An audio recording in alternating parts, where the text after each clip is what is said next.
Good evening, ladies and gentlemen. Welcome here as we prepare for Season 52 of the RTG Talladega Challenge, race number 5 here at Talladega Superspeedway. I'm Seth Cole alongside of Zach Freeman. And Zach, the storyline coming into this one, 4 different races, 4 different drivers, and we're reaching the midway portion of the regular season. Now's the time, really, to start setting yourself up to make it the playoffs. Absolutely. I think if you're any one of these competitors that's maybe outside of the top 10, you're starting to look at these point standings and looking at the fact that you do have 4 different winners so far. After the completion of tonight's race, we will be halfway through the regular season. So there will certainly be some hungry drivers that are going to want to get up there and get themselves into contention. Right now, Hank Middleton, 10th place in points. He would be the current cutoff, assuming that we went to the playoffs with the way that the standings are right now. But if you look around that 10th place mark, there's about a 3-point swing before you get back to about 13th and another 7 points when you get back to 14th. So that's still wide open. I think you need to be paying attention to that. But you also got to be thinking, hey, I want to be winner number 5 and get myself locked in for sure. Yeah, and definitely right now with the pace that we're on, we could have as many as 10 different winners in these 10 regular season races, which would eliminate any driver from making it into the playoffs through points, provided those 10 drivers remain in the top 20 in the point standings. Speaking of Hank Middleton, he's our pre-race driver here tonight. Let's talk with the guy that comes in currently on the bubble spot. Hey, Hank, it's Zach and Seth up here in the Flatout Racing Network studios. You got us? I do, sir. Well, man, you come in with a bit of pressure here into the midway portion of the regular season, right there in the 10th position. Now, we've seen you up there at the front in quite a number of these things, close to being able to pick up that victory. Is tonight the night? Just being in the right place at the right time, sir. That's what it's all about. All right, Hank, we know you've got a ton of experience at these super speedways and a ton of experience in these type of series as well. So how confident are you in being able to secure yourself within that top 10 positions and in the points and get yourself into those playoffs? The biggest thing is, guys, just consistency. If we can get some really good green flag stops, that would be great. It would spread the field out somewhat, and that's the biggest, I think, difference for me. I can pit and pit off pretty good, and if we can get those green flag stops, that'll be a big help. Well, Hank, we know you're getting ready to get into the zone there for 66 laps of racing here tonight. Best of luck to you. Hopefully we'll talk to you here tonight, if not in the podium, maybe in victory lane. Appreciate it, gentlemen. Appreciate what you do. Thanks. Of course, Hank Middleton last week was a big player into the outcome of that race. Almost was able to push Donnie Garrett to a victory, finished 4th in last week's event. So definitely the momentum on the side of the number 2 machine. As we're going to now take a look at some of the keys to the race for tonight's event. And of course, the big one right now that we just talked about is, are we going to get in on points or are we going to get in through a win? Obviously, everybody wants to be able to have that security that Metallic, Ellison, Seminara, and now Joe DeSpirito have. They're locked into the playoffs, but if you can't get that trip to victory lane, you still want to remain consistent just in case there's 2-3 spots open down there at the bottom for a driver to point their way in. Absolutely, and we saw it play out the same way last season, Seth, where a few points at the end of the regular season can go a long way, whether that be one position in a finish here in this race or another single position in a finish in the next race. Every little bit helps, but again, would that give us opportunity to segue into point number 2, seeing a new winner? Now, I don't think we're too surprised with the faces that we've seen in victory lane so far this season. Billy Ellison, Bob Seminara, Joe DeSpirito, Josh Metallic, of course, all very strong competitors out here, Seth, but they are certainly not alone. No doubt about that. And I think that way things are looking right now, I think we are going to have ourselves a different winner here today. There's about 5, 6, 7 drivers that pop into my head that I think we could see take the checkered flag here in race 5. Of course, the obvious one, whenever we come to Talladega, avoid the big one, but I think even more so because, 4 drivers, they've locked themselves into the playoffs, but we saw even last week, former winners in Josh Metallic and Billy Ellison getting caught up in big wrecks, and both of them now find themselves outside the top 10 in the point standings, and we know that when we get to the playoffs, that the way they are seeded determines the amount of bonus points they can take into the playoffs. So even those guys, even though they're making it into the playoffs with their wins, they've still got to make sure they avoid the big one when and if it happens.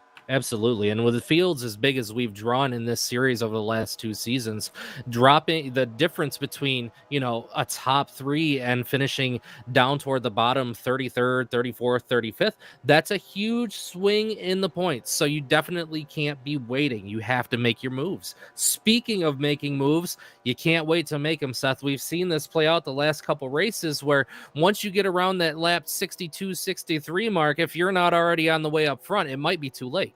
Yeah, and one thing that we've seen here, to these drivers' credit, in 3 of the 4 races, they have made it back to the start-finish line without a caution coming out and ending the race under yellow. So we'll see if we can make it 4 for 5 here tonight. Last week, when Joe DeSpirito picked up to the victory, it was the second fastest race so far this season in terms of average speed. And now you gotta wonder as well, because we know that Joe DeSpirito was consistent in those first 3 races. He's finally got that win. We didn't even see him win until the playoffs started last season. So now you got to think we might see a new level of aggression out of that 24 car now, knowing he's going to be able to defend his championship. He wants to rack up those bonus points.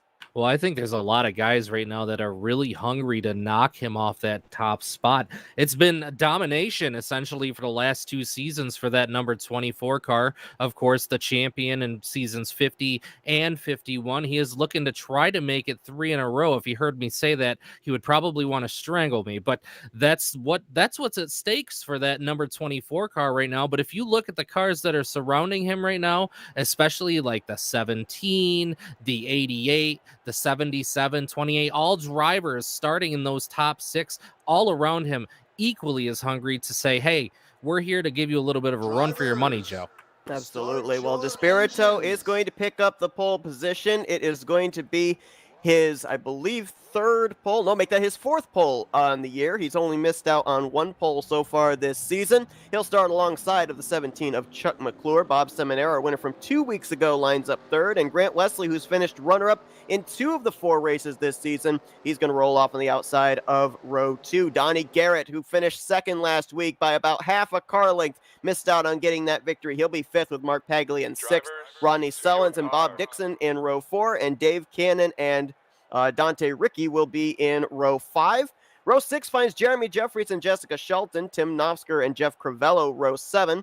Row 8 will be Billy Ellison, our winner from 3 weeks ago. Jerm Lewis, who almost pulled off the victory, was leading on the last restart last week. He'll be rolling off 16th. Perry Bond and Chris Emery will be row 9. Row 10, top 20 completed by Sonny Tallman and John Godfrey. 21st will be Bobby Farrell. 22nd, Wiley Coate. 23rd, Chris Elliott. Jim Black in 24th. Josh Metallic, we found out he had an engine expire on him in qualifying, so he'll be all the way back in 25th. Manny D in 26th, and Robbie Nice is 27th, were the last drivers to take time. 28th rolling off will be Cy Jones. 29th, Wayne Pribnow. Richard Martin in 30th.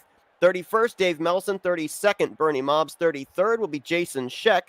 Glenn Harris will be 34th. 35th, Andrew Miller. And Hank Middleton, who we talked to pre-race, he will be bringing up the rear of the field. And I want to run a couple of names by you here, Zach, that are down outside of the top 15 in the point standings. Drivers that we would normally expect to see up inside of the top 10.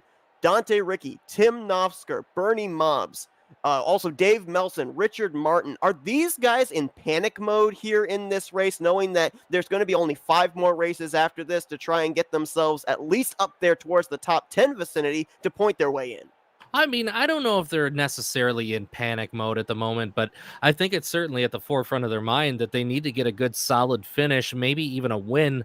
All of those drivers more than capable of doing so. And, you know, it's also interesting that you bring up that point, Seth, because if you look at the points as they stand right now, 7th place, you've got a tie between Jeremy Jeffries and Chris Emery. They're 31 points behind Joe DeSpirito. So we know we've got about 33 or 34 cars starting on the field tonight. So that's a 30-point swing in itself. And we've seen in the past recently at the end of last season and all through the 4 races this season, you can have any one of these drivers that is a serious contender on a weekly basis not make it to the end of the race. And with the size of the field, you definitely don't want to be the first car out.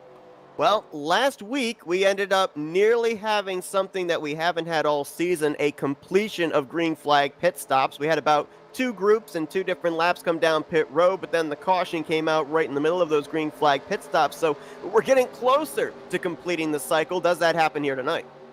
Man, I don't know, because it does seem very cyclical. It seems like these guys get into a rhythm and we can make it a really long way before that first series of green flag stops, which consequently last week we saw end up in yellow flags anyway. So it's really kind of interesting. Whichever way you try to look at it, strategy wise, anything is still possible. You could have a major wreck halfway through that first run, or you could get through your first round of pit stop and the group coming in behind you brings out a yellow flag anyway. So it all just depends on the timing and where all your competitors are out on the racetrack, I think. Well, we talked with Hank Middleton pre-race, going to highlight some of his statistics here. As you see, he came in top 10 in the points standings, 10th in points. His worst finish so far this season, 34th, but the other 3 races, he finished up inside of the top 11. Started the season out 11th, 3rd in the second race, and then 4th last week inside of the top 5. So we'll see if he can keep that consistency up. And not only that, but we've got next week, if I'm not mistaken, the bracket challenge begins. So there's a lot of drivers that want to get their momentum going so that way they can win that bracket challenge as well. Absolutely. A lot of things at stake for these guys. And again, RTG, they run multiple series within series to give everybody out there, some sort of something to run for and a bit of pride, if nothing else, quite a bit of bragging rights, because at the end of the day, you can brag after a win, but it's even bigger after a championship. So the green flag is out, Seth. Joe DeSpirito going to lead them to the line for the 4th time this season. Chuck McClure is going to try to close the gap up a little bit on the outside, but side by side, all the way through the field into turn number 2. Chuck McClure last week was a big driver that wanted to get that second line working, and now he's going to actually have DeSpirito jump up in front of him as McClure had a good push from Grant Wesley off the second corner, and they're already fanning out 3 wide further back. Dante Ricci's Toyota jumps up to the top groove. Jessica Shelton's Camaro is going to follow him. Yep, and we know that Dante and Jessica like to work together, so it'll be interesting to see if they can get any momentum going up there and get a little bit of help. There are cars coming up from behind them, still in that middle group, but so far nobody taking the bait. Looks like Chris Emery might now look a little high before he ducks back low, so they're just kind of stuck in that third line coming through the trioval right now, falling backwards. Dante Ricci, of course, missed the season opener and has been since then trying to claw his way back up through the point standings. Currently finds himself 20th in points after gaining 3 positions last week. And this is a driver that had 2 wins during the regular season, race 1 and race 10. So far a 0 in the win column, as top 4 break away for a little bit of a gap, maybe about half a car length back to Bob Dixon and David Cannon. Those challengers lined up nose to tail. Jeremy Jeffries now going to catch up with them. And Bob Seminara was the biggest loser on that whole exchange after he got left on the inside line off turn 2. He's now dropped back to the 8th position. Yeah, he's in 8th position, but look at those cars, just like we've seen the last couple weeks. They're all lining up in that single file line behind them, still battling 2 and 3 wide. So those first 10 cars nose to tail across the line right now. They are starting to gap that group behind them right now. So I have a feeling not before too long here, we're going to see an even longer single file line as they work their way out of turn number 2. New look there on the 56 of Jeff Crivello. Looks like a Ford GT car there with the blue and the white dual stripe going from front to the back. Also the 56 in the circle on the side. Nice little sports car look for his Ford Mustang right now. Holding a spot just outside of the top 10, currently unofficially in the 11th spot. As here comes Chris Emery to the bottom. And remember last week when we were talking with Jerm Lewis and Chris Emery, they said that they really found something on that inside line last week to pick up spots, and we found them up in the top 5 in that closing stages of the race. Looks like they're going right back to work on using that inside groove. Yep, and it looks like Emery is going to tuck in behind Lewis here, who is at the tail of that single file line. Emery in the 222, he's going to be the last car in that line. It looks like they're going to pick up another car behind them. Emery looking up high, but it doesn't look like he's going to make anything happen. John Godfrey now going to occupy that spot in behind him. So at the moment, Emery, the lone car on the high side now, he's going to be your first 2 wide. Right now up at the front of the pack, we've got a lead change. McClure past the 24 in 3 and 4. Yeah, not sure. We didn't quite get to see the move made, but we did see them alongside of each other as McClure was able to get to drivers left on the 24. Grant Wesley and Mark Paglia went with him, and now DeSpirito is going to fall back to battle for 4th place with the 143 Dodge of Bob Dixon. It looks like Dixon is trying to fight back just a little bit there on the inside, but it looks to be the 003 of David Cannon having the advantage in the middle line. He's going to get that push from the 712 of Simonera. Behind them, Dixon's going to face a challenge between the 8 car of Jeremy Jeffries and the 77 of Garrett on the back straightaway. Got a third line foreman again back there. That's the 222 of Chris Emery, the 088 of Tim Nofsker, Wiley Coat, Manny D up there as well. And if they can start to make some forward progress, I have no doubt that some of these other drivers in the middle groove, they'll break out of line and jump up to that top side. As now Jeffries and Dixon, they're going to continue to battle for that 7th spot, but they're both sharing the middle groove, something that we've seen a lot this season and last season. Well, and we've seen guys be able to make... contact! Jeremy Jeffries almost up into the wall there. Nice save. They keep it green, but he's going to lose a lot of spots as a result. Looked like it might have been a little bit of bumper grab. John Godfrey's going to have to be careful as he closes back up on that car's back bumper in 1 and 2. But right now it looks like Jeffries is regaining his footing. He's working outside the number 56 car of Jeff Crivello right now. Crivello looks to have the advantage in that middle line. Jeffries still stuck side by side now with the 55 of Sonny Talman into 3. Lyson and Dyson back here from about the 9th position on back, double wide and 3 wide. Billy Ellison, he's been running a Chevrolet for the first 4 races of the season. He's now back in that very familiar Ford Mustang with the number 26 Coors colors, the silver and blue. He's on the inside line there behind Dave Melson's 38. As they continue to race side by side for what's around the, I believe, 10th position. Sonny Tallman trying to get up there to his teammate Dante Ricky. He's got Bobby Farrell in tow.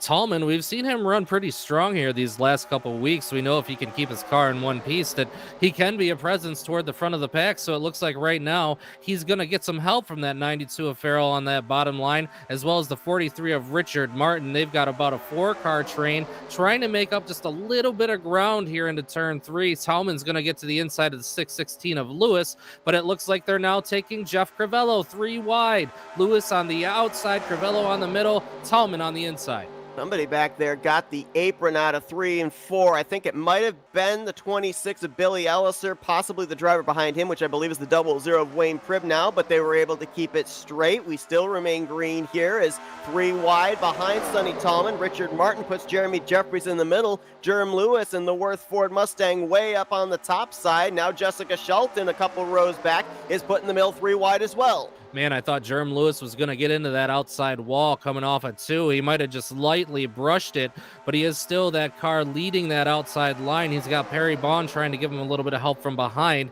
Jeremy Jeffries remaining persistent in that middle line, though. John Godfrey's 711 is gapped about a car length behind him, but it looks like Melson now sliding up in front of the 8 out of 4. You know, it's very interesting. I'm looking at some of these drivers that are riding towards the back. Dante Ricky qualified 10th. He's fallen to the back. We've kind of seen that be his MO for many, many Talladega races. Hank Middleton didn't take time and started at the rear. He's still there. But one driver that's conspicuously back there that we're used to seeing up at the front all the time is the 90 of Bernie Mobbs. Now, I know he had connection issues last week. Haven't seen anything like that right now. Something says to me he's trying to keep his car in one piece for the end of this race because he's had a string of bad races here for the last 2 weeks.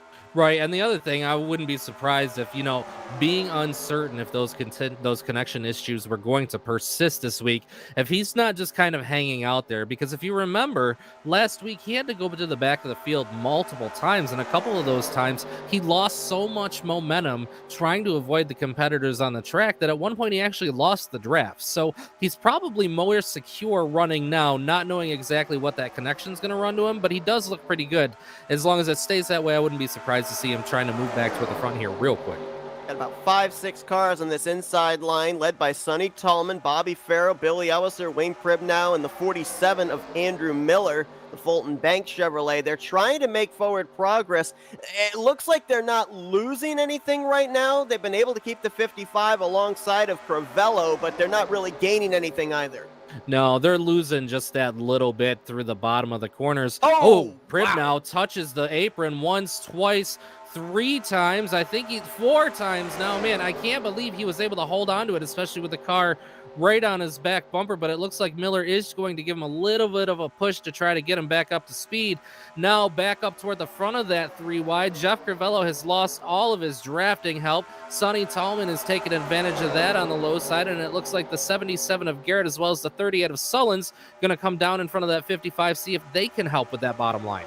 Primnow's having a lot of trouble on that inside line, and wow, what a save by Rodney Sullins. Not sure what happened there. Possible contact between him and the 55. Yep, it looked like it was a big-time bumper grab situation. Not just bumper grab, but the nose of that 55 Toyota was all up underneath the back bumper of that number 38. Quite a tremendous save for the 38 of Sullins there. That could have been a huge wreck, but everybody now still clean and green, working their way through the tri-oval. Richard Martin looks to have taken advantage of that melee as he's now leading that 3 wide with the 92 of Bobby Farrell inside him into turn 1. And people are probably wondering, well, why are the top 6, 7 all running single file? Well, here's your answer: because of the hornet's nest that's going on from 8th place on back. The more they stay single file, the more they're going to keep ahead of this mayhem.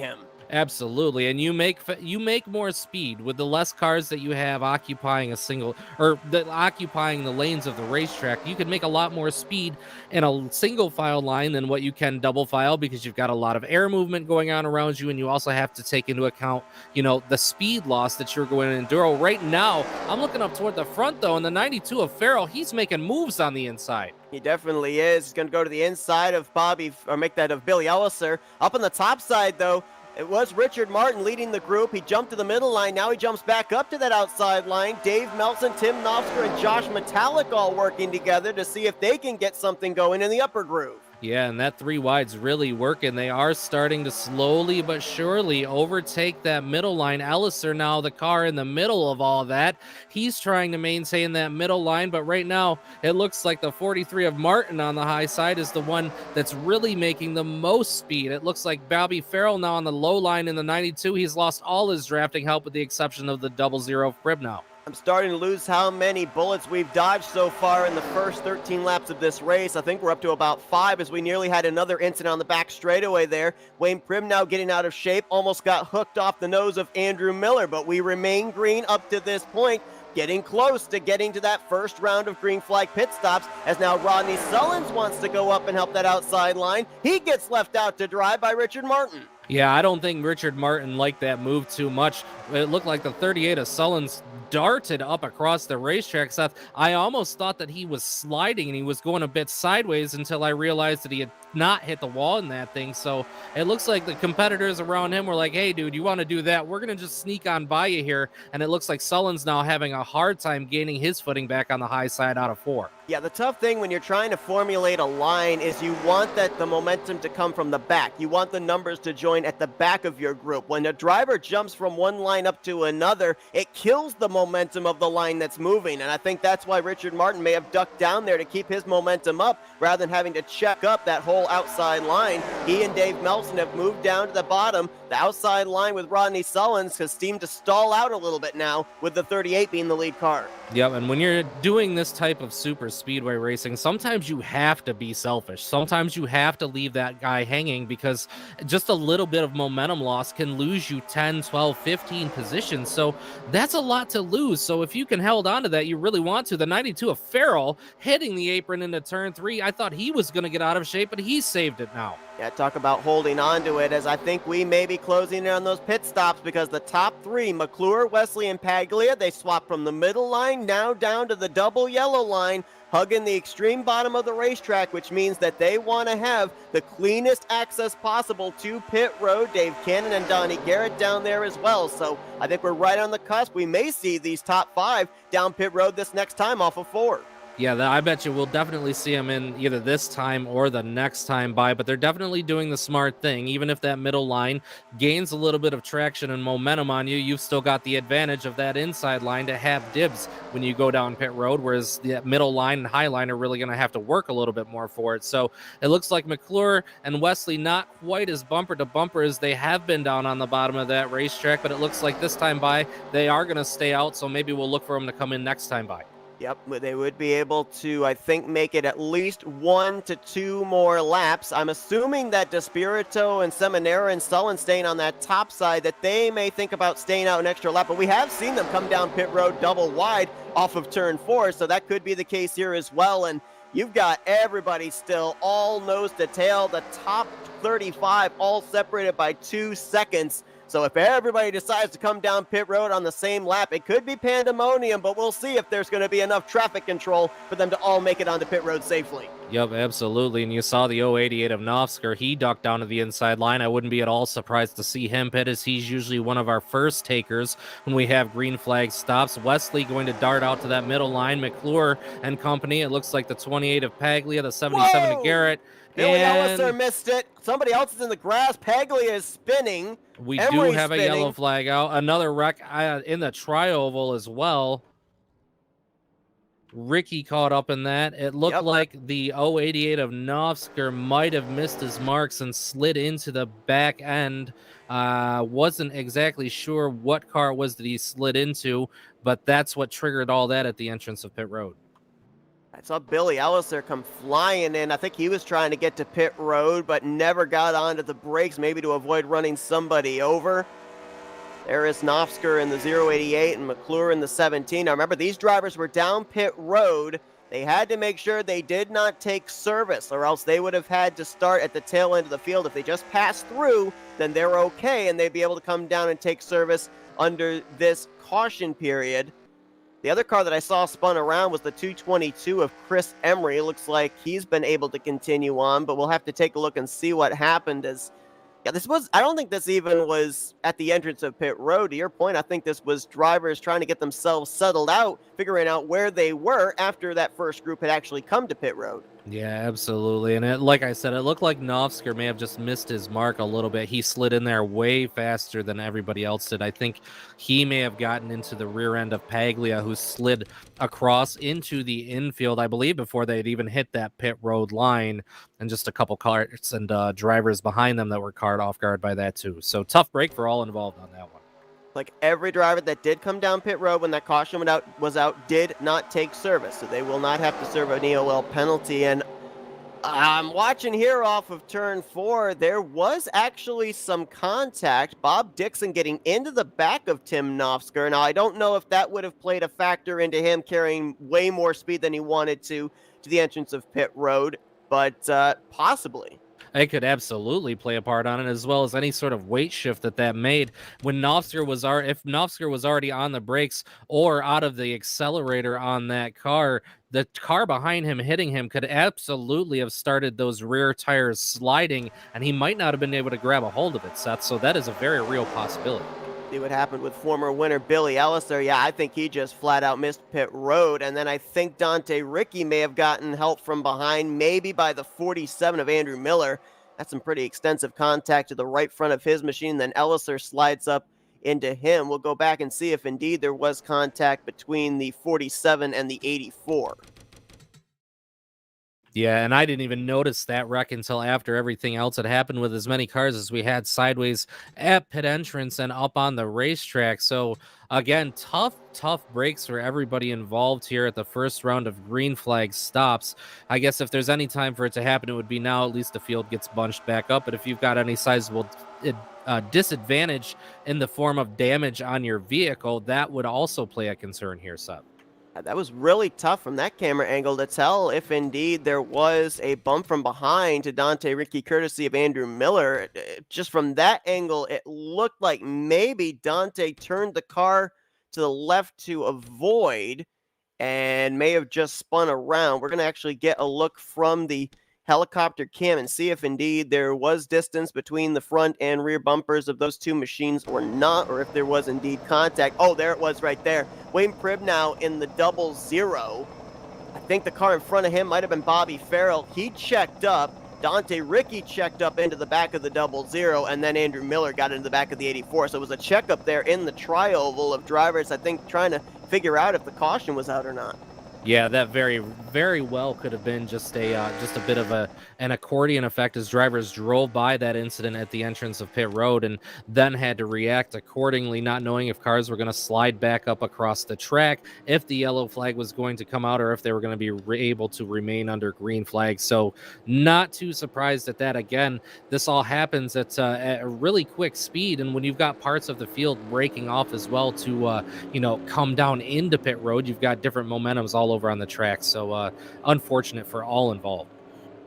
So Donnie Garrett in the 77 looks like he will be the race leader. Hank Middleton will line up second with David Cannon, Joe DeSpirito, and Bob Seminara, the top five. Now, Garrett, I would have thought would have lost a ton of positions coming down pit road. Yes, he didn't take service, but he would have come out of pit road somewhere down in the mid 20s. I don't know if he went with fuel only or what he was able to do to get out there and be the race leader, but whatever he did, it certainly worked. You see the 5 of Jason Scheck. He's going to get the lucky dog because that Levi Garrett number 5 Chevrolet was on pit road the lap before when the caution came out and actually got trapped a lap down at the timing of the yellow. The leaders had already passed him. Yeah, but again, they've got plenty of advantage at this point. We're still pretty early on in the race. We've got upwards of 45 laps remaining. If there's any time to be able to kind of get your bearings and, make sure that everything shakes out and is handling the way that it should be, plenty of time to move their way back up front here. So I don't think it's over for those guys yet. And the timing of this caution, right around where that first round of green flag pit stops was going to take place, still means these drivers are going to have to be on pit road a minimum of 2 more times to be able to make it the rest of the scheduled distance. So pit road still has a part to play, but the top 5, even the whole top 10 is shuffled up now because drivers that were outside of the top 10 prior to that caution, like Hank Middleton, Josh Metallic, Wiley Coate, they're now up there currently in 2nd, 7th, and 9th. So some drivers did actually benefit from that caution coming out at the timing that it did.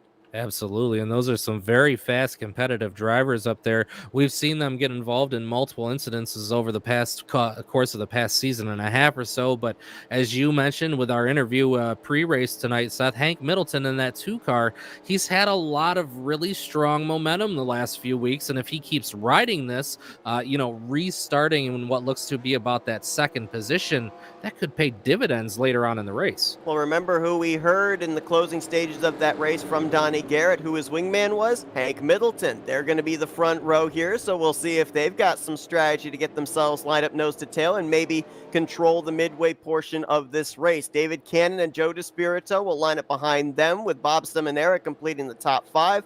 Grant Wesley will be 6th. 7th is going to be Josh Metallic, Rodney Sullins, Wiley Coate, and Jeremy Jeffries are going to complete the top 10. The biggest loser at the timing of that caution was Chuck McClure, who was the leader coming down pit road when that yellow came out. He's going to restart all the way back in the 18th position after leading the first 13 laps of this race. Yep, but we have seen multiple times in the past that we know that 17, he knows how to work that traffic. As long as he can keep that car clean and green, he will be back in contention and back in the conversation before the checkered flag flies here tonight. So it's going to be real interesting. We've shuffled the field up from what we had, when we came to the first round of green flag stops, which ended up being yellow flag stops. So now, as you mentioned, Seth, a whole new set of players in the game. You've also got that 003 of David Cannon restarting in 3rd. David, another well-experienced super speedway driver who we've seen running up at the front, but again, just hasn't had any luck to follow that up and bring it home. Donnie Garrett, who's going to lead us back to green, highest in the point standings without a win, shows how consistent he's been this season. He started out the year 20th in the season opener. Last 3 races have been up inside of the top 5. He's going to lead them to the green flag here on lap 22. We're going to be about a third of the way through this race here. Hank Middleton to his outside, and right now, all 36 drivers that took the green flag to start this race still remain on track, still on the lead lap, and still in the hunt for this victory. So the Dodge Challenger pace car will come to the end of pit road and pull it over to park it. Flagman with the green in his hands. It'll wave at the line. Donnie Garrett with about a half car length advantage over Middleton. Now Middleton, he's going to make a real run here on the middle line. It looks like the 2 car may actually have the advantage into turn 1 and 2, but just as I say that, he starts to fall back a little bit. David Cannon all over the back end of the 77 to Garrett out of 2. Let's see if Garrett stays on the bottom with Cannon. No, he's going to jump up there to the top side with Hank Middleton. DeSpirito decides to go to a third lane, and Wesley and Sullins are going to go with him. Middleton all of a sudden stuck in the sucker hole down the back straightaway. Yeah, Middleton was just put in a really bad no-win position there. He had to either take the loss or cause a big crash at the front of the pack, so unfortunately he's going to fall back a little bit. Wouldn't be surprised to see him slide up into this outside line behind Sullins here into the tri-oval. No, Jeffries is not going to give him the room, so he's not going to be able to do that. So now he's going to be continuing to fall back. But right now it looks like we've got a double file battle up at the front. On the inside, Cannon is working his way around the inside of Bob Seminara for second place. Wiley Coate looking to take a bit of advantage of that with a push from the 24 of DeSpirito out of 2. Looks like the top 8 got tired of riding after that first run. There are moves being made. We had Joe DeSpirito jumping to the outside of Richard Martin. Seminara jumped to the outside of Cannon, and he's about to maybe get pushed to the race lead. Contact there between himself and Garrett heading into the third corner. They're 3 wide. It looks like Dave Melson on the inside. Rodney Sullins stuck in the middle with Jeremy Jeffries on the outside. That middle line being shared, not leaving a whole lot of room for that bottom line, but it looks like Jeffries going to continue to see if he can ride that momentum on that middle line. And the third line, they're about 3 rows back as they come across the tri-oval. Garrett still your leader. Seminara on the right rear quarter panel going into turn 1. And usually here at Talladega, everybody wants that middle line. Well, there's only about 6 drivers in the middle line right now, about 12 down the inside, about 10 cars up on that third line. So right now the middle line, for maybe a very rare occasion, is the line you don't want to be in right now. Yeah, it looks like that's just not a good place to be at the moment, but these drivers, they're still making it work into turn number 3. Garrett now ducking all the way down to the inside line against the yellow line through 3 and 4. Seminara still trying to make that run on the outside out of 4, but it's a dead heat. It doesn't look like any 3 of these lines. Rodney Sullins, what a save! Man, we've seen that a couple times out of Sullins tonight. I think we've seen him drive more backward or more sideways than we've seen him drive forwards, but he's making it work. So it just goes to show the talent of these guys. They know what they're doing out there. Great show as always. Actually, correction, that was actually Chris Elliott, second on that third line, that got out of shape and was able to keep it together. Dixon allowed him to gather it back up, and that's kind of a shame because Jeremy Jeffries leading that third line had them up there in a 3-wide battle for around the 5th position just about half a track ago. Now they're trying to get that momentum back as Seminara clears for the lead, clears himself across the nose of Donnie Garrett. He'll go to the point. Garrett in second, and now it's Wiley Trouble Coate at the back. leading.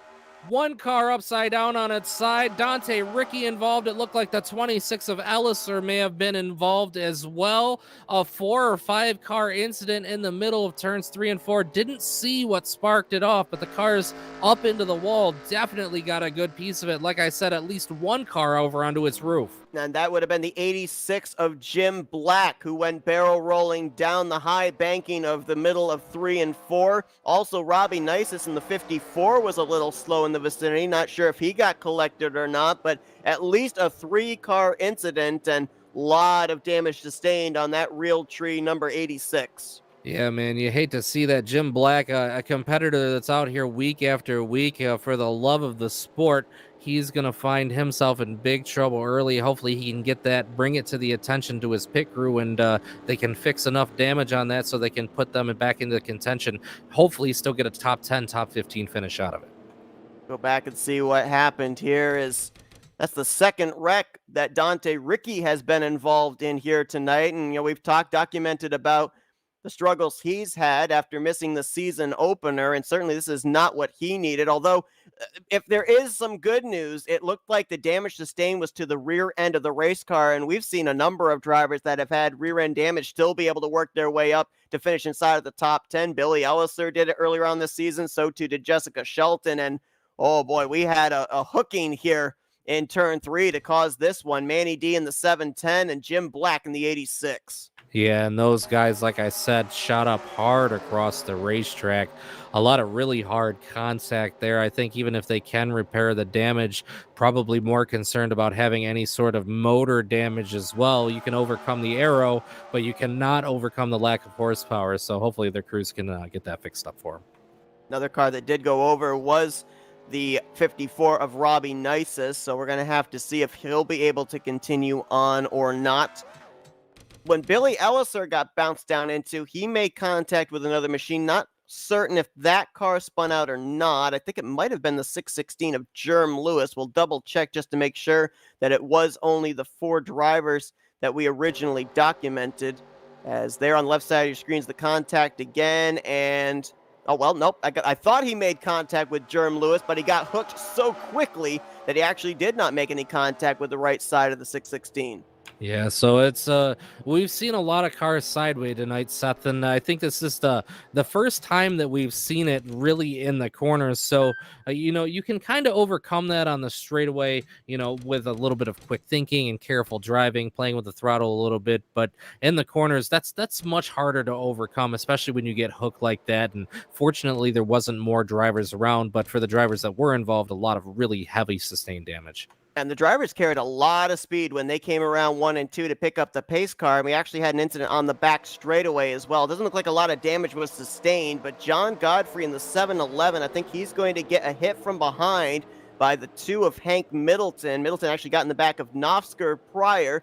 And then he's going to get into the 711 here, spin him down across the nose of the 56 of Jeff Cravello. So I don't think there's any damage sustained there that's going to take any of those drivers out of the race, but a little bit of a loop around for the 711 under pacing. Yeah, and again, those guys will be able to overcome that. No major damage sustained, but that's hard to account for whenever the whole field is bunching up like that. You've got the pace car moving at a snail's pace, and there's so many cars. Most guys try to fan it out across the racetrack, but sometimes it just happens so quick that there's not really any avoiding it. So they'll re-rack them, get some new tires on there, they'll get it back out there, and they'll be good to go. Jeremy Jeffries stays out to get a lap lead. He comes to pit road this time. Chris Elliott's going to stay out, get himself a bonus point for a lap lead as well.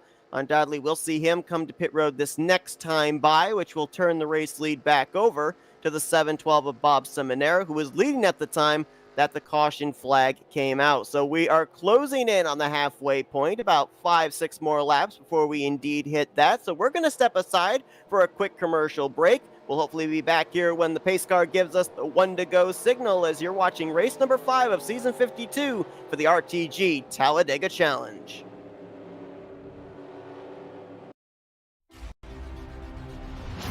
It's a road few dare to travel, a journey filled with danger and unpredictability. So why do we traverse this road? Why do we take such a gamble? Because if we don't try, we'll never know what we could have achieved. That's why we strap in, rev up, and fix our focus on the ultimate prize. Because the reward is well worth the risk. The 2021 NNSCRA Daytona 500, Saturday, February 20th, exclusively on Flatout Racing Network.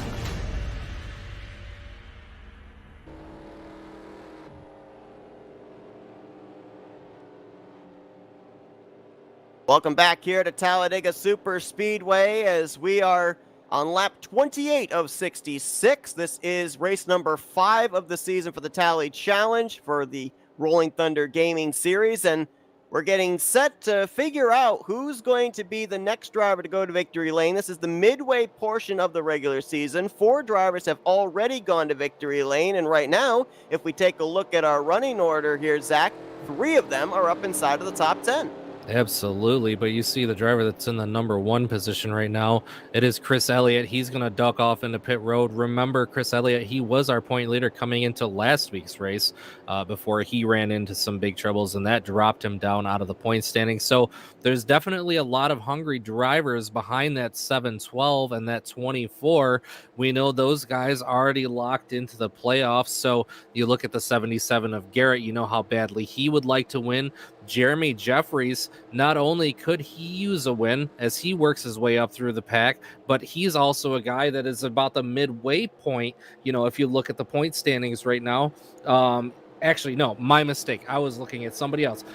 Jeremy Jeffries is in 7th. For some reason, I just picked up on that 8 car. So free shameless plug for Jeremy Jeffries. He was one of those guys that also last season alongside Tim Nofsker didn't make the playoffs after securing wins. So Seth, that also kind of plays off into the mentality too here. Even if you get yourself a win, you have to remain consistent. So these guys running up front, they're going to continue trying to do so. Yeah, a driver that lost some position to the stands last week, a former winner this season, was Billy Ellison. Dropped outside of the top 10 to 13th. He was involved in this, our latest caution. 2 cautions so far here tonight in the first 30 laps of this race. Of the 4 drivers that were involved with Billy Ellison, Dante, Ricky, Robbie Nisus, they've been able to continue. Jim Black, however, in the 86 after that wild barrel roll, he will officially be the first retiree out of this event. Brought his car into the garage area 3 laps ago. So tough break for him. And I can't believe I'm saying this here 30 laps in, but this is actually going to be the first time that the Florida boys are going to get to control the restart. Yes, they lined up nose to tail on the initial start of this race, but Bob Seminara kind of faded from the picture, and Joe DeSpirito had to work with whoever was behind him. Now the 2 of them are going to be the front row and may be able to control this restart off of turn 2.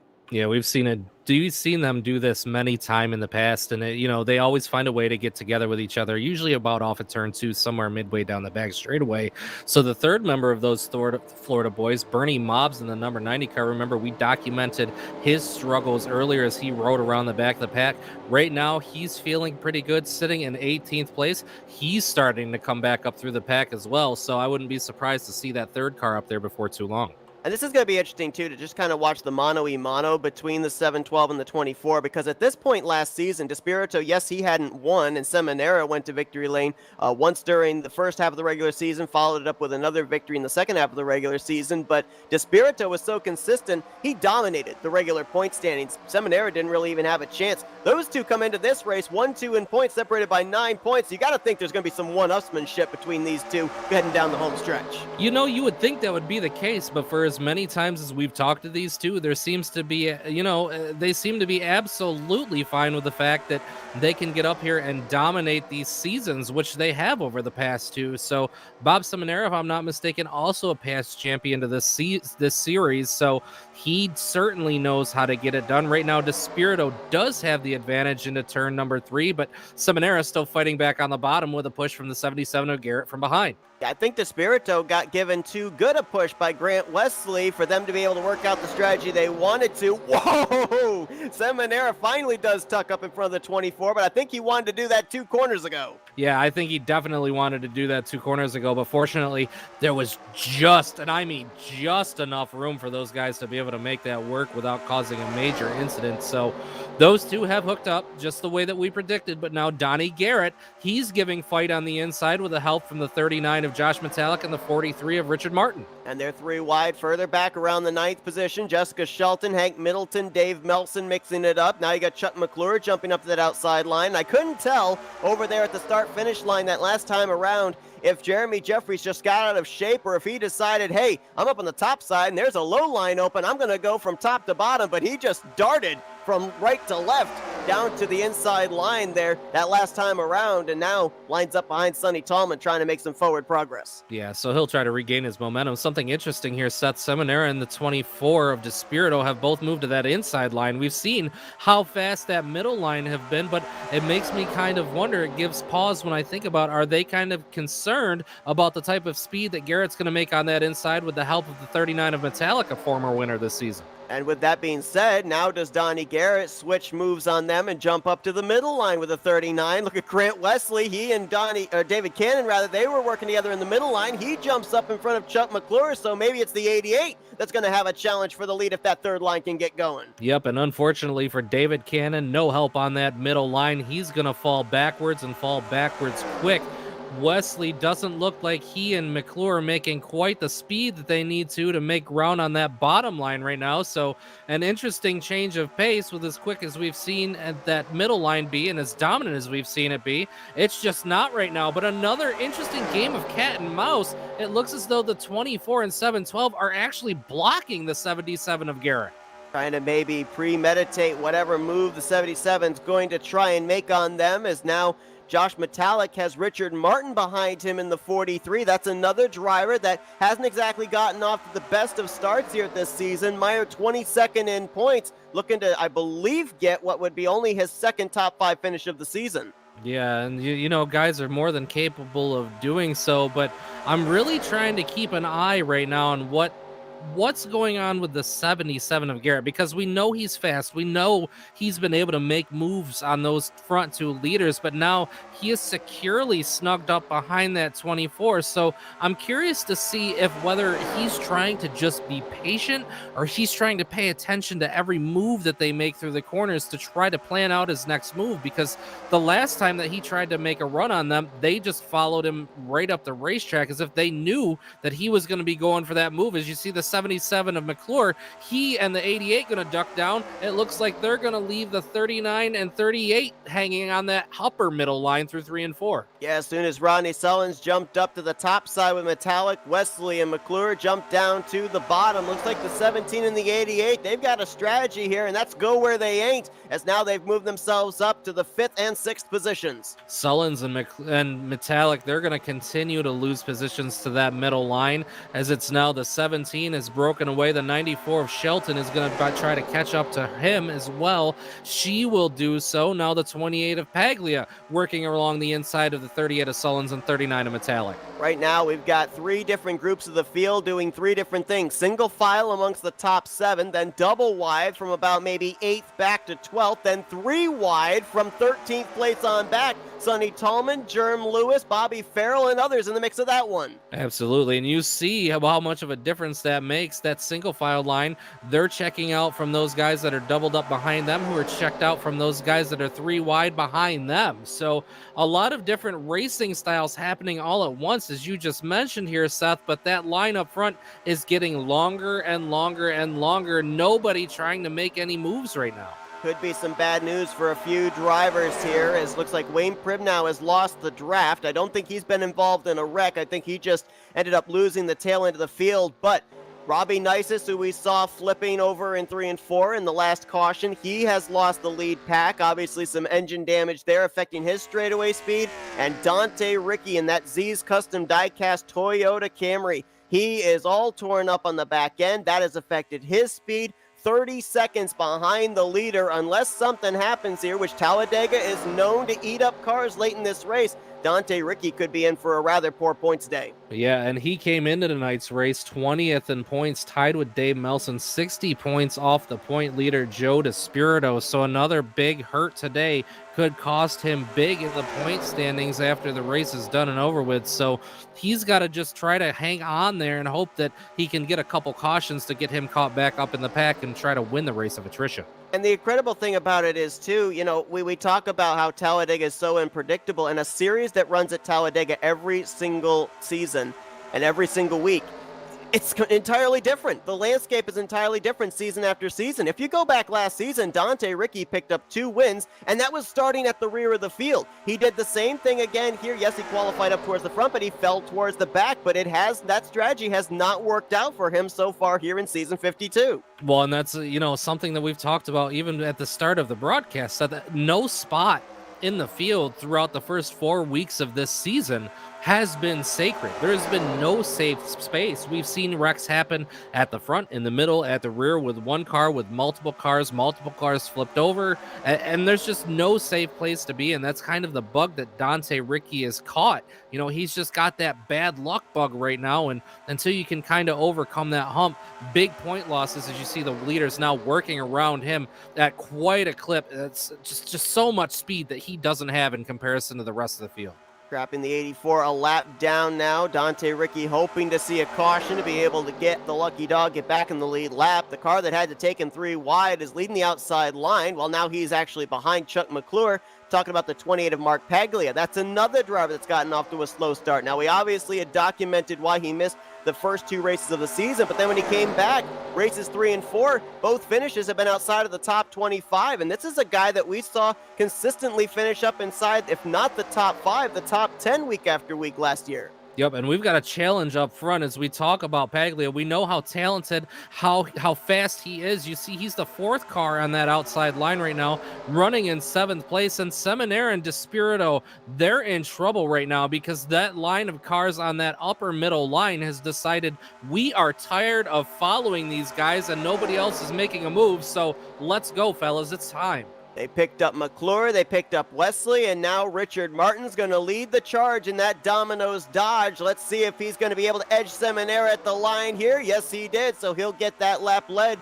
Will Richard Martin, his first lap led of the day. And Richard Martin, I mentioned that I thought he had a top 5 this season. Actually, his best finish this year is 6th, so he's still looking for his top 5 in season 52. And while this middle line is preoccupied with what's happening above them, the 616 of Jerem Lewis, he and Sonny Tallman, as well as the 92 of Bobby Farrell, have hooked up on that middle line, and to the bottom goes Bernie Mobbs and Jessica Shelton. They're going to look to the inside of the 77 of Garrett out of 4. There goes Despirito. Oh, wow. Despirito looked Seminara through the block, and we nearly had our 2 race leaders get together off turn 4. And now we've got 3 wide at the front of the pack as Garrett lost that bottom line. Richard Martin, he's stuck in the middle now with Grant Wesley, who is going to be challenging the 712 into turn 1. It looks like the 43 of Martin is going to continue to lose positions as he falls to the front bumper of the 77 of Garrett. No momentum with that middle line off of turn 2 right now, though. It's all a question of who can keep the bumpers locked up for the longest period of time as to which line is going to move. Now Wesley and McClure and Paglia, they move down to that middle line. Wesley's going to be the one leading the charge now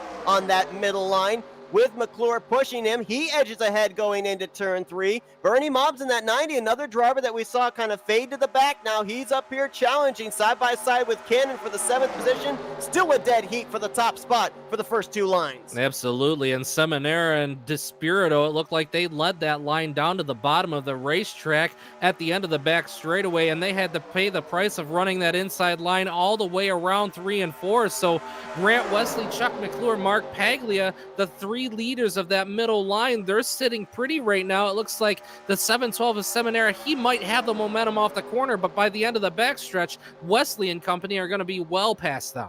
Well, you saw there Wesley and McClure and Paglia trying to pinch down that inside line while Despirito and Shelton got tight on corner exit. That could have been near disaster. Wesley officially did lead that last lap. That's his first lap led of the night. Absolutely. Wesley has finally gotten it together. He has not gotten a win this season, but he was a multiple-time winner last season, so we know that he can get it done. We also know the 17 of Chuck McClure. He is super hungry. He hasn't gotten a win in the last couple seasons. Another driver that's more than capable. Now Garrett looking to start a 3rd line up top into turn 1. He's to the outside of Paglia. That's going to be 3 wide for unofficially the 5th position. He's got Rodney Sullins, Perry Bond up there, along with Jeff Crivello, and I think that's Jeremy Jeffries, 5th car on that outside line. Still close quarter off of turn 2 as the 712 and the 88 trying to get as much side draft and squeeze each other as they can. Now that middle line prevails. Grant Wesley is clear for the top position. Almost a whole lane, but Donnie Garrett, he's got something to say about that on that upper line. He is up to that 3rd car in the middle line of Mark Paglia. Not too far back from him is the 38 of Sullins, but I think they're going to lose a little bit of momentum into the trial over here. Sullins just not quite on the deck lid of that 77 the way that it needs to be. We've seen this just about every time that we've seen a race this season, that they get into this 3 wide, several rows deep formation, but at the same time as Donnie Garrett, little contact gets pushed on the track. We're now 4 wide. You kind of get the feeling it's going to be too good to last, and we may have reached that point here. It looks like the 77 of Garrett, he is going to be able to gather it back up. He is now going to tuck in behind the 38 of Sullins. Didn't see the initial contact, just saw the 77 shoot up the track, but a lot of really good heads-up driving by a lot of drivers to avoid. Oh, 24 is around. The 24 involved in a massive wreck. About half the field caught up in it. 1 car up on its side in turns 3 and 4. That looks like the 77 of Garrett. They are still wrecking as cars slide down the track out of 4. That wreck took place up inside of the top 5. Paglia, Bobby Farrell, Dave Melson, Perry Bond, Glenn Harris, Chris Emery. It might be easier to name the drivers that weren't involved, as to your point, at least half of the field collected up in that one.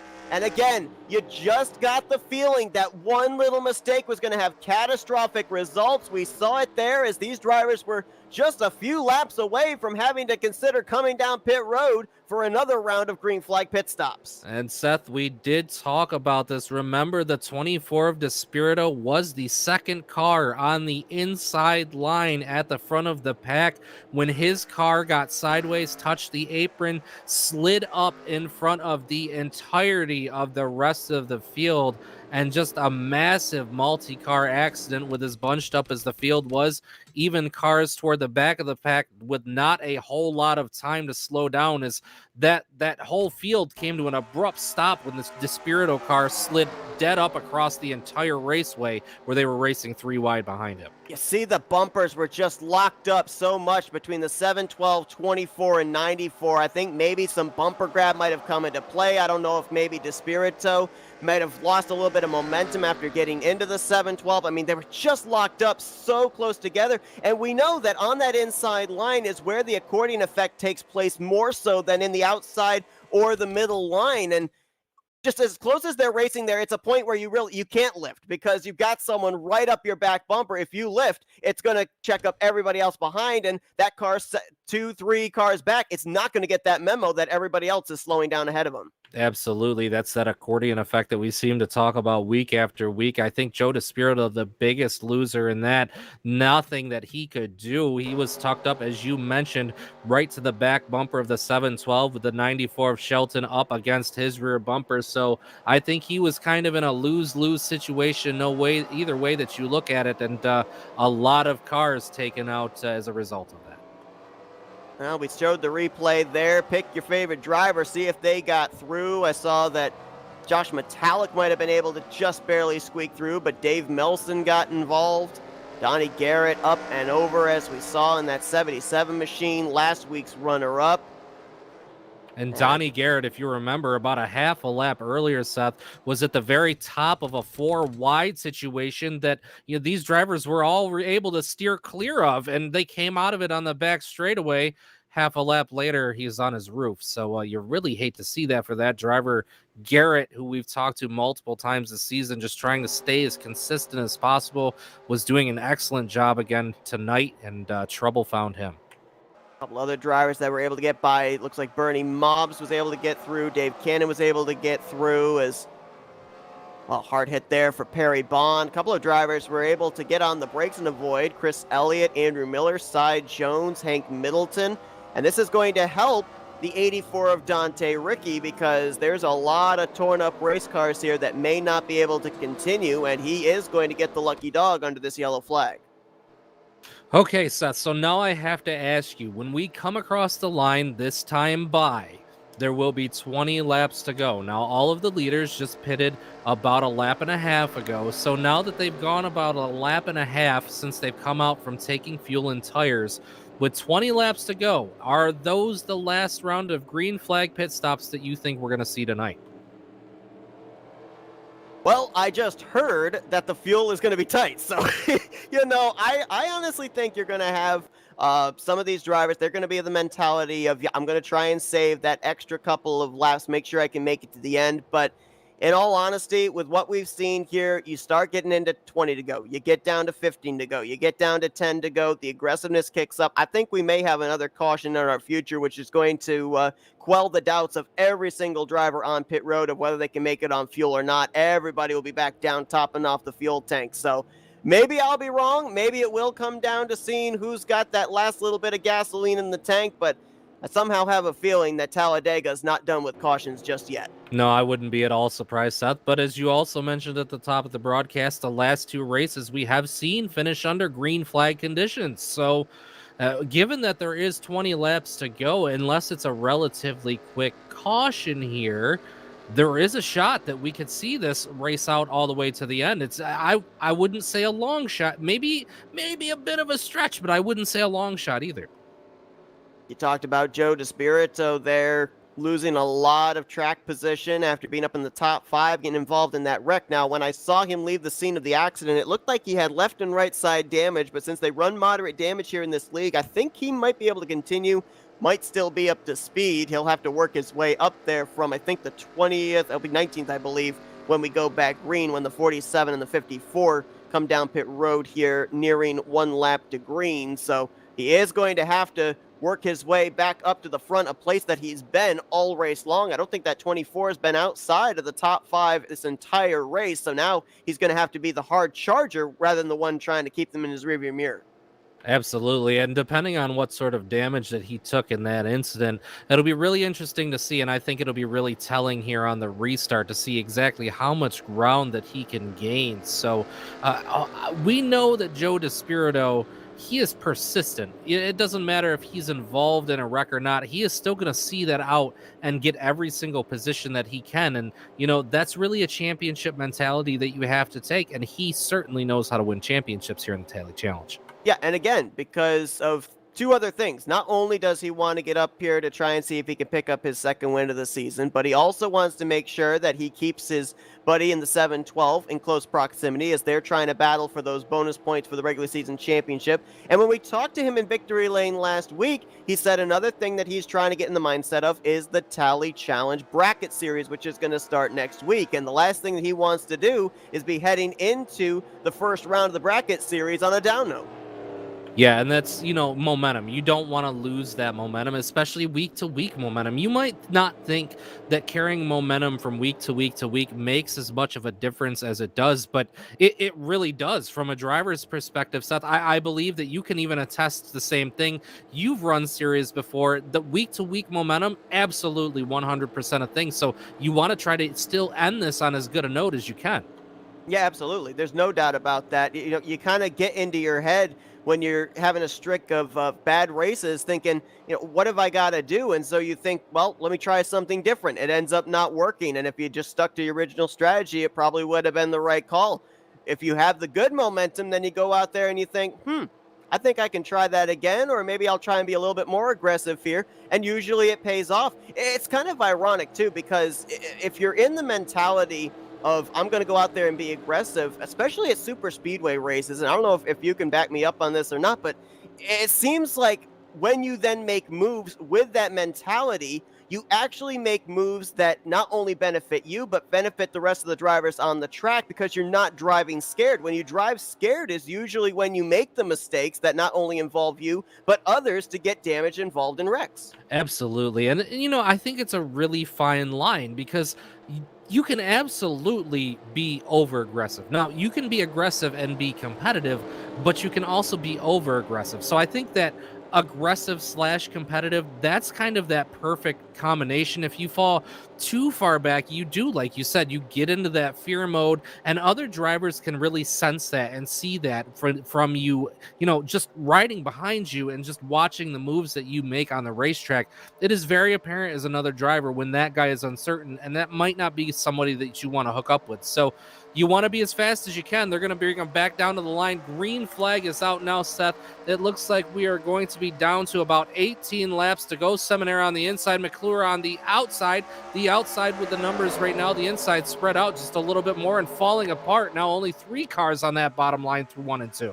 Depending on how much they were able to save under that caution period, these drivers are right on the cusp of how far they can make it for this round of pit stop, or on this tank of fuel, as Grant Wesley got loose there, gets up into Chuck McClure. McClure's got the push, though, from David Cannon. He's going to put his Jack Daniels Camaro to the front. Look at this. No love for that 712 right now. Cars had the opportunity to tuck up behind him, giving him a little bit of help, but nobody choosing to do so. So he's going to lose 3-4 positions now at the completion of this lap. It looks like trouble into the tri-oval. 2 cars spinning through the grass. Not sure if this is going to bring the yellow flag out or not.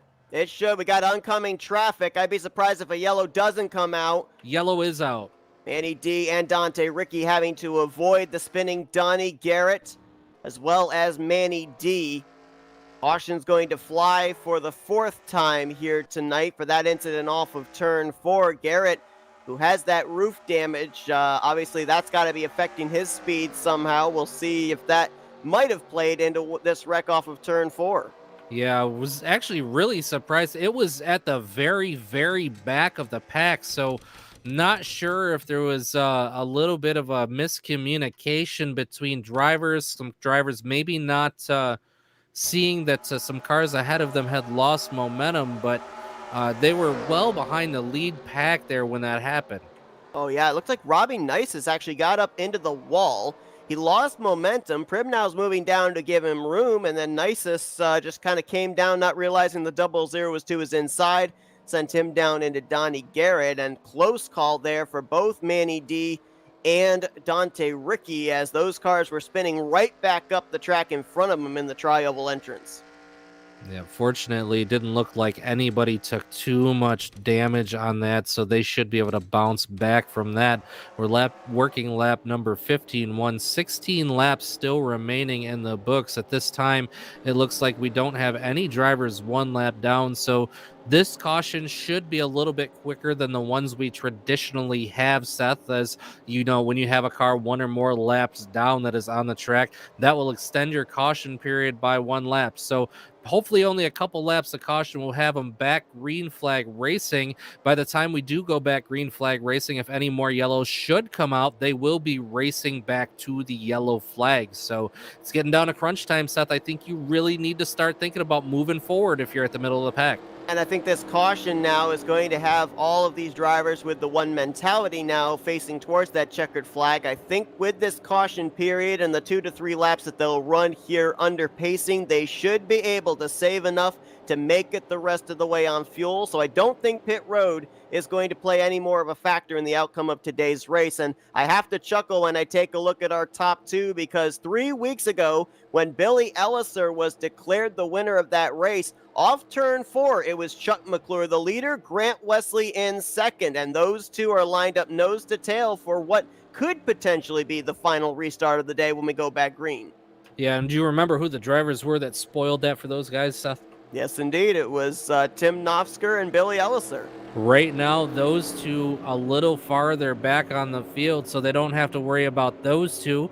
They also don't have to worry about the Florida gang at this point. I think if you're anywhere in the top 4 with it looks like the 712 of Seminaire running 5th, I think that you're thinking, hey, I think we finally got a shot to beat these boys tonight. I remember hearing Chuck McClure, I think it was a couple of nights ago, and somebody asked him, how do we beat the Florida boys? He said, go where they ain't. Well, they've been doing that here. We've seen McClure and Wesley working together. David Cannon pushed McClure to the front on that last restart. So all of a sudden, I think people are starting to realize, hey, the 24's got to win. The 712's got to win. They're going to be in the playoffs. If we're going to be taking and wrestling this championship away from them, both of them former champions, we're going to have to kind of be friends out here and be allies and work for a common goal. Yeah, those guys are definitely going to have to work for it. As you see right now, as we mentioned, Seminaire in the 712 for the first time most of the day. We've seen him in the top 1, 2, or 3. He is back to 5th. But Seth, look who is in that 8th position. All hope is not lost for the 712 yet. Yeah, Bernie Mobbs right there in that 90 machine and trying to get himself up there into the top 5 for, I can't believe I'm saying this, the first time this season. Let's give a full field rundown here as we might be going green to the checkered flag. Hopefully, we'll wait and see. Chuck McClure is going to be the leader. Grant Wesley in second. David Cannon will be third. Top 5 completed by Richard Martin and Bob Seminara. Josh Metallic trying to be the first repeat winner on the season. He lines up in 6th. 7th will be Jessica Shelton. Bernie Mobbs in 8th. Jeremy Jeffries 9th. And Hank Middleton still in the hunt. He's in 10th place. Tim Nofsker will be 11th. John Godfrey in 12th. Remember, he was a former winner from the finale last season. Jeff Crivello, Wiley Coate, and Bob Dixon will complete the top 15. Then it's Glenn Harris 16th. Bobby Farrell in 17th. Despirito picked up 1 spot during that restart. He's up to 18th. Perry Bond 19th. And Cy Jones completes the top 20.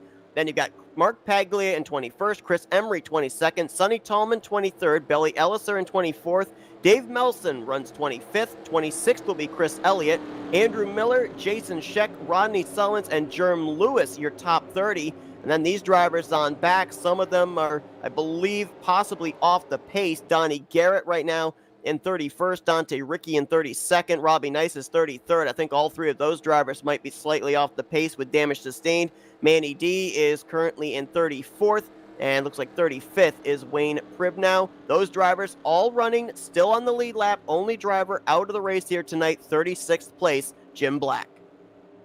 Yep. And so, Seth, as we wind this down, right now we have 14 laps to go. Next time by will be 13 at the line. We know we have hungry drivers all around that 712 car, that 39 car. The first car that has gotten a win outside of Bob Seminara is running in 6th position. You look at the 7th and 8th spots, Shelton and Mobbs. They don't have a victory yet this season. Jeremy Jeffries, Hank Middleton in 9th and 10th. We know those two also ultra competitive on super speedways. Also don't have a win yet this season. So I think our odds are pretty good at the moment, Seth. We might have that 5th different winner. Only 2 winners from season 52 in the top 10 at the moment. Absolutely agree with you. I think that we've got more than a chance that we will be 5 for 5 in a different driver going to victory lane. The only question is who will it be, because there's still going to be a lot of laps still to go when we go back green. I think lap 55 is when we will indeed go back green flag racing should we get the Wonder Green signal this time around. So since they do have another lap of pacing to do here, we're going to step aside for one more commercial break, and then we'll be back for the finish of this race. You won't miss a thing. We're going to go FRN side by side. ETE Reman is the world's best remanufacturer of transmissions for import and domestic cars and trucks. Based in Milwaukee, Wisconsin, our customers are repair shops, auto parts stores, dealerships, and distributors. And with 6 nationwide warehouses, we're where and when you need us. So when you're looking for a transmission that is like new, only better, instill confidence and install ETE Reman.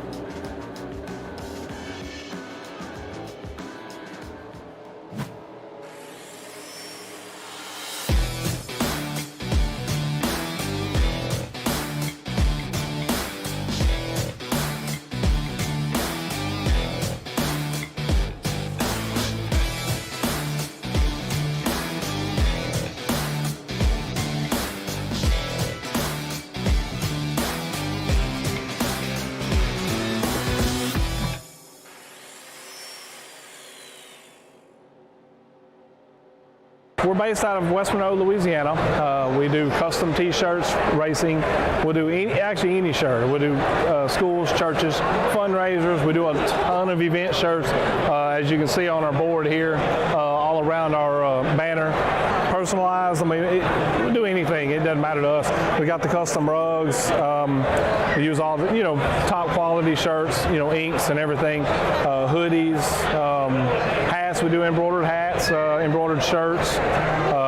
Just you can call us for anything. We do offer the bag and fold to where you can receive them and they're already labeled and tagged and bagged, ready to give out to your customers. So you just call us and just tell us, hey, this is what we're looking at doing. And if we're going to put the car on there, it is 125 quantity minimum. If it's without the car, it's 60 quantity minimum. That's strictly on the racing stuff. If it's a business or something, if you race on Texas shirts, it's a little bit differently. Green flag set to come back out here. Officially, we will have 12 laps to go here at Talladega Superspeedway. It's Chuck McClure and Grant Wesley, a couple of Chevrolet bow ties that are going to get us back underway. The question is, though, are we racing to the checkered flag or are we racing to our next caution? Green flag back out in the air. So it looks like at this point we are going to be at 12 to go at the line. As we mentioned before going to break, only 2 cars within the top 10 that have won so far this season. Got a lot of drivers up there that have won in the past in the Tally Challenge season, but not so far this year. Chuck McClure in the 17, he's going to lead off of turn number 2. He's going to slide up off the nose of David Cannon, though, into that preferred middle groove. Cannon trying to give chase back down here at the end of the back straightaway. He's getting a shove from Bob Seminara, who in turn is getting a shove from Jessica Shelton. Tight draft there on that inside line. Going to push David Cannon alongside McClure for the race lead. Seminara tight up to the left rear of David Cannon. He looks like he might be looking to the inside of him toward the trial, but he's going to stay at his rear end. Chuck McClure is still holding strong on that outside line. 2 by 2 by 2 by 2. The first 6 rows across the line now. 11 to go. John Godfrey was slow on that last restart, but he's been able to recover. Now 6th on that outside line alongside of Hank Middleton. Now make it 7, 8 rows deep that they're side by side, 2 rows. So it looks like David Cannon just a slight advantage off of turn 2 down the back straightaway. Chuck McClure, he's going to pull back ahead with the help of the 88 of Grant Wesley. It looks like the 3 of David Cannon now falling back. He falls back past the left rear quarter panel of the 88 of Wesley. That low line now losing a little bit of momentum coming out of 4. David Cannon keeps running a little bit higher off that double yellow line through 3 and 4, and to your point, it keeps looking like the 712 is thinking about putting him in the middle 3 wide, just doesn't quite have enough room to stick a car down there. Shelton giving him a good push if he wants to make that move, but now top 2, maybe 3 will be clear on that outside line as Richard Martin's going to get in front of the 3 machine. Now Josh Metallic and Bernie Mobbs trying to do the same, as right now McClure and Wesley 2-car tandem and trying to get away from the rest of the field. Yeah, man, they're locked together off of turn number 2 all the way down the back straightaway. It looks like the nose of the 88 is glued to the back bumper of the 17 to McClure.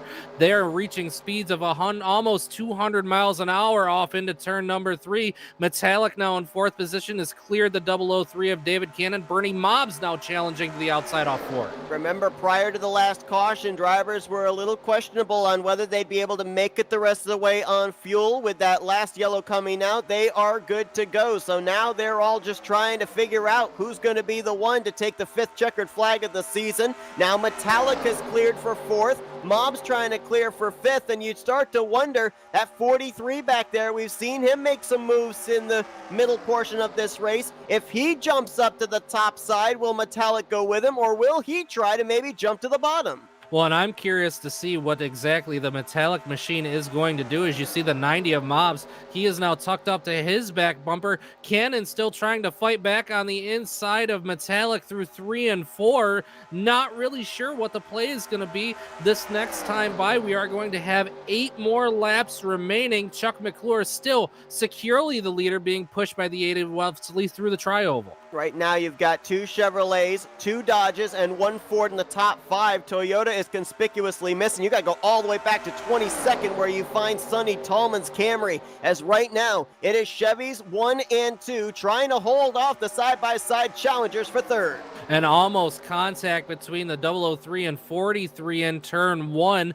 Both drivers able to gather it back up. Right now, the 712 is giving good pushes to the 003. The 003 had fallen back to the 90 of Mobbs. Now the 003 of Cannon battling to the inside of Martin off of turn number 4. Now, obviously, Enter 2003 not advanced enough to have side draft, so the reason the 43 and the 003 will be making that contact is to stall out the momentum of each other's lines. And it looks like right now that outside line is the one that's getting the advantage with the contact that was made on the back straightaway, but still, for Wesley and McClure, they keep them side by side for 3rd place, which means that Grant Wesley's going to have some choices to make in the closing stages. If he's the one that's going to have to try and make the move for this win, he's the 2nd highest driver in points without a victory behind Donnie Garrett, and Garrett is pretty much out of this race with the damage he sustained from the barrel roll back during the 3rd caution. Absolutely, and we have talked to Wesley in the last couple weeks, and we know how frustrated he's been,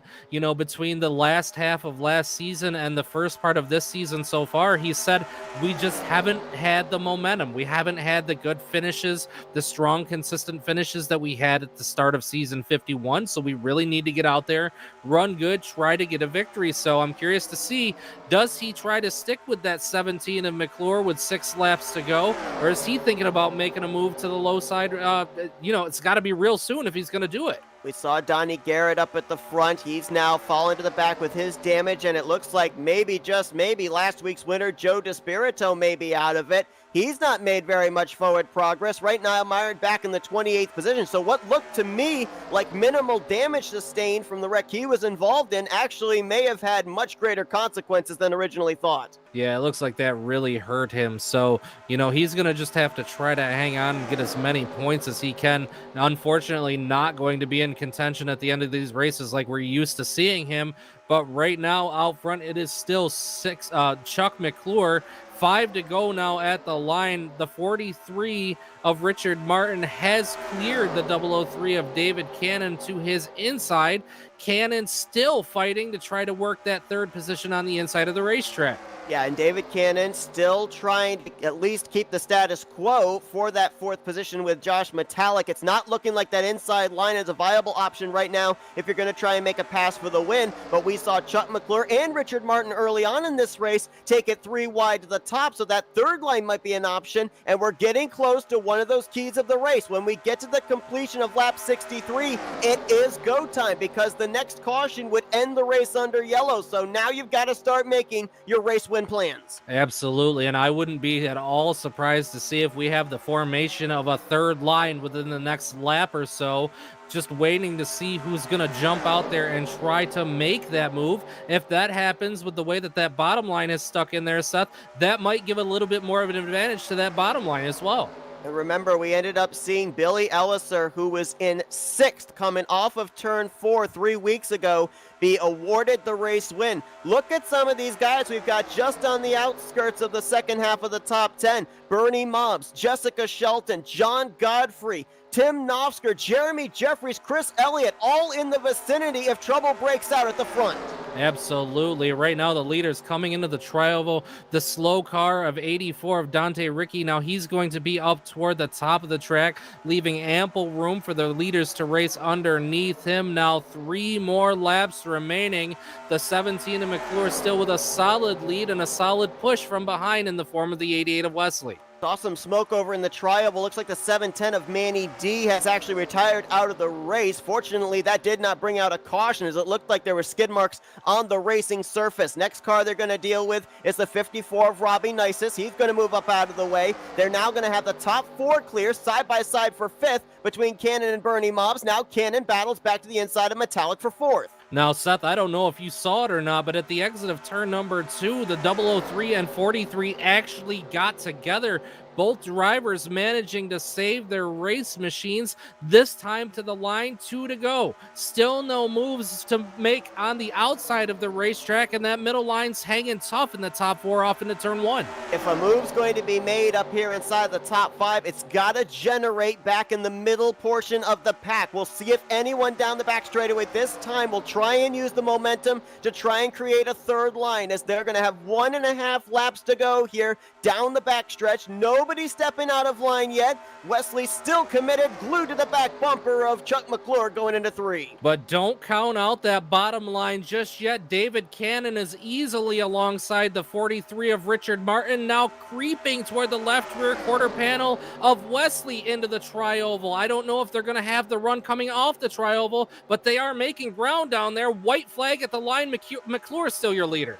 They're going to make it to the line. Whatever happens now, we race back to the checkered flag. If David Cannon can get the push on that inside line, that's a driver 31st in the standings that could be trying to make his way into a playoff spot. He's gotten himself alongside of Grant Wesley now. Let's see if they can keep the momentum going down the back straightaway. Middle of the back straightaway now. Cannon to the door of the 88 of Wesley to the outside, but losing just a little bit of speed heading off into turn 1. The 88 has him cleared again. Cannon again attempting to make the run. He is alongside the 88 exiting turn number 4. If Wesley's going to win, he's going to have to go up to the top. There's no place down to the inside line. He's pushing the 17 through the trioval. Cannon getting shoved by Bob Seminara. Tries to draw alongside, but he's only alongside of Grant Wesley. Chuck McClure, the streak is over. He's going to win tonight at Talladega. Chuck McClure has gone a season and a half without a victory. He is going to be winner number 5 on season number 52, securing his way into the playoffs at the end of the regular season. Second place looked to be the 003 of David Cannon. As you mentioned, he was 31st in points coming into this race, certainly going to give him a boost, as well as the 4th place point contender coming into tonight's race, Grant Wesley, finishing out the top 3. A great finish, Seth. Well, Chuck McClure's qualifying efforts have been on point, an average starting position of 4th, but only last week did he get his first top 5 of the season. And here tonight, he'll get his 2nd, but it's a W. And to the point you just made, we're now 5 for 5 in drivers going to victory lane this season. The trend continues, and McClure, who missed out on the playoffs last season, definitely looking like he could be a threat to try and hoist that championship trophy later on this season. Man, what a great race tonight. Again, we mentioned your top three finishers, McClure, Cannon, Wesley. Bob Seminara was able to rebound for a fourth place finish. Richard Martin rounding out the top five. Jessica Shelton able to pull off a quiet sixth place finish with Josh Metallic, Tim Nofsker, Bernie Mobbs, Chris Elliott rounding out your top 10. I think leaving tonight's race, Seth, we are going to see another tremendous shake-up in the points. And one thing that we're also going to see in the points is another lead change. Joe DeSpirito had 9 points over Bob Seminara coming into this race. Seminara finishes 4th, DeSpirito 24th, so the 7-12 will undoubtedly be taking the points lead into the second half of the regular season.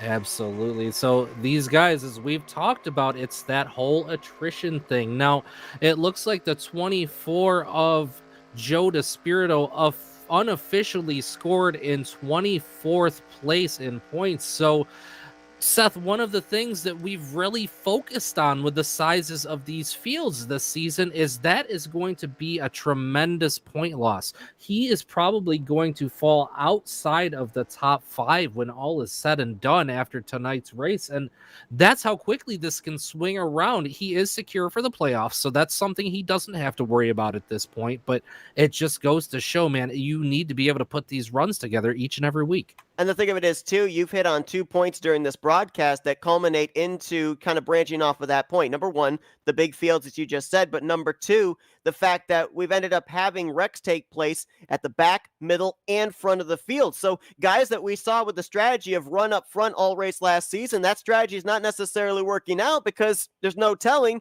that the wreck may not be triggered right where they were running. DeSpirito was running the top 5 when he ended up getting involved in that big wreck over in turn 3. So it just proves no one is safe, whether you've won a race or you haven't won a race. When you take the green flag at Talladega, you have no idea if you're going to be finishing this race with a wrecked race car or with a perfectly clean race car.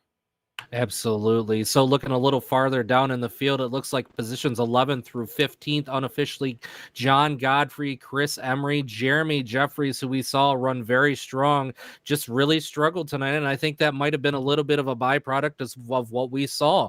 Long single file runs where cars couldn't really make any moves. And, you know, once again, the domination of that middle line, Sonny Tallman, Bob Dixon did round out your top 15. Farrell Middleton, Cravello, Lewis, and Wiley Coat rounding out your top 20. And the points have been updated. Indeed, Bob Seminara jumps up to the top of the point standings, 2 points over Grant Wesley. DeSpirito drops to 3rd, 11 points back. McClure will jump up 7 spots to 4th with this victory tonight, 21 back, and Jessica Shelton completes the top 5. So right now, heading into the home stretch, the final 5 races of the regular season, Seminara, DeSpirito, McClure, Metallic, and Ellison, they're locked in on wins. Right now, the drivers that are trying to hang on points-wise to those final 5 spots are Wesley, Shelton, Garrett, Chris Emery, and Jeremy Jeffries.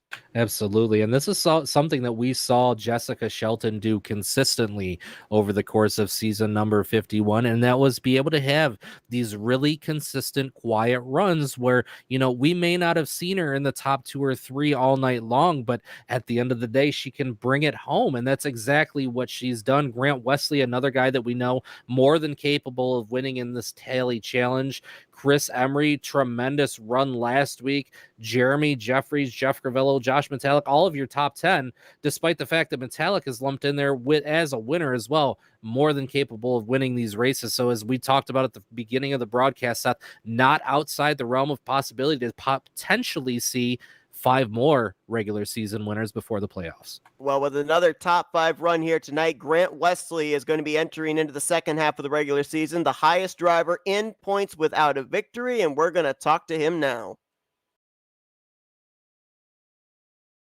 Hey, Grant, it's Zach and Seth up here in the Flatout Racing Network studios. You got us? Hey, guys.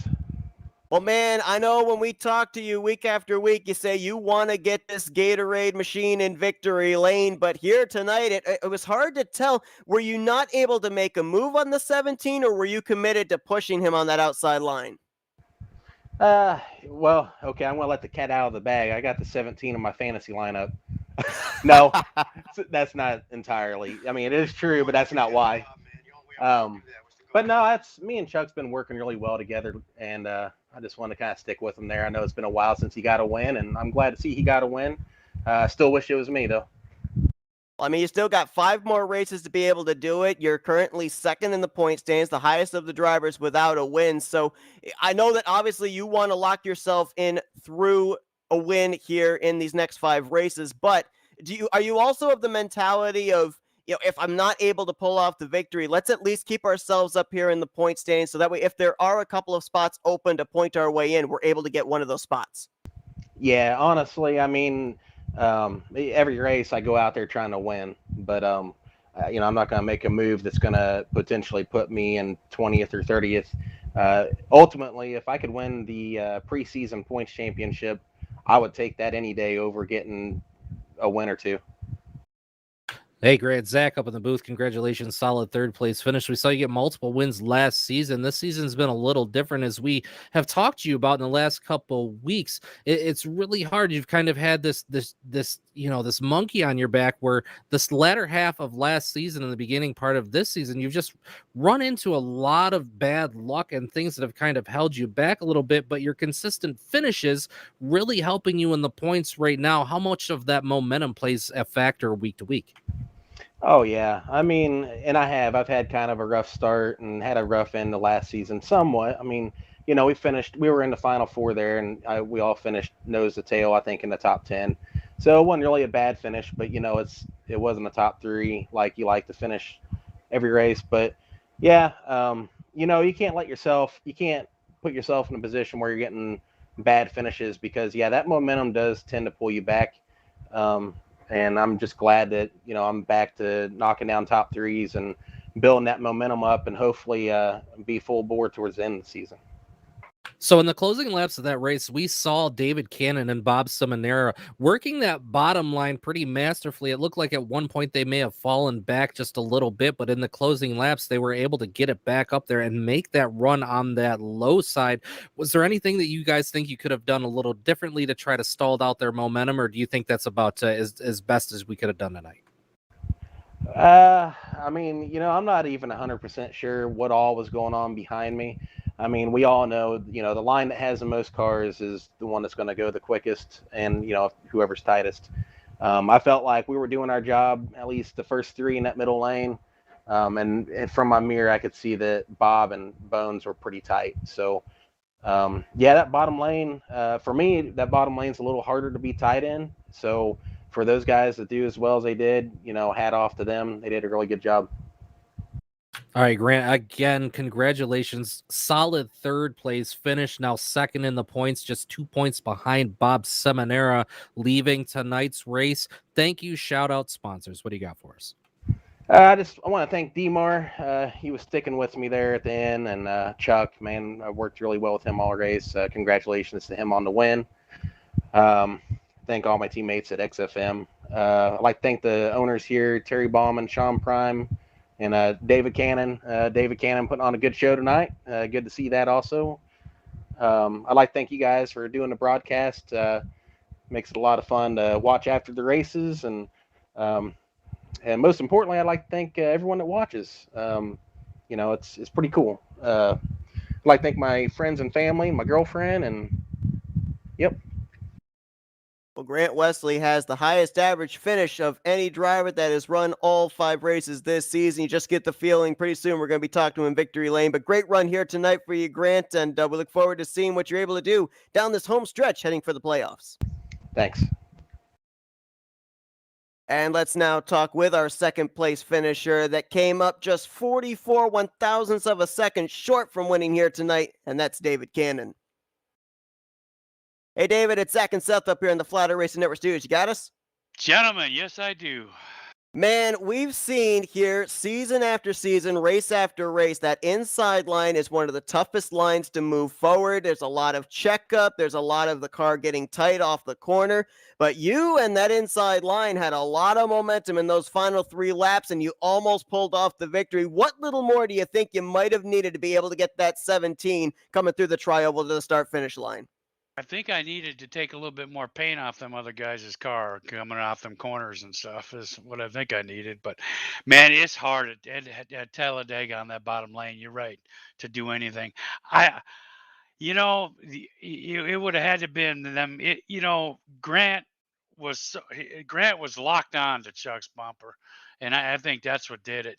If they would have had a little flaw or a blip, I might have had a chance. But man, when you got two of the best up there, it's kind of hard. But I can't remember the last time I was on a podium, so I'm just happy where I got. We've seen so many times this season where the drivers will get into a segment of the race where it just goes crazy. You see them three wide, several rows deep. That's where we saw you pushing the 17 of Chuck McClure up to the front of the field. Describe for our viewers how nerve-wracking it is from a driver's point of view when you know that all that's going on around you and just one little mistake could have catastrophic results. Well, you're exactly right. I think we had 5 wide at one time going through the corner. A couple people got loose and got out of sync, but it's crazy. I mean, you're just holding your breath. You're holding your breath, and you got so tight on that wheel. I thought I was going to rip it off the holder there, for a second, but you just got to be. You just got to be focused, man. The second you ain't focused no more, everybody's going around. But that's racing. That's fun.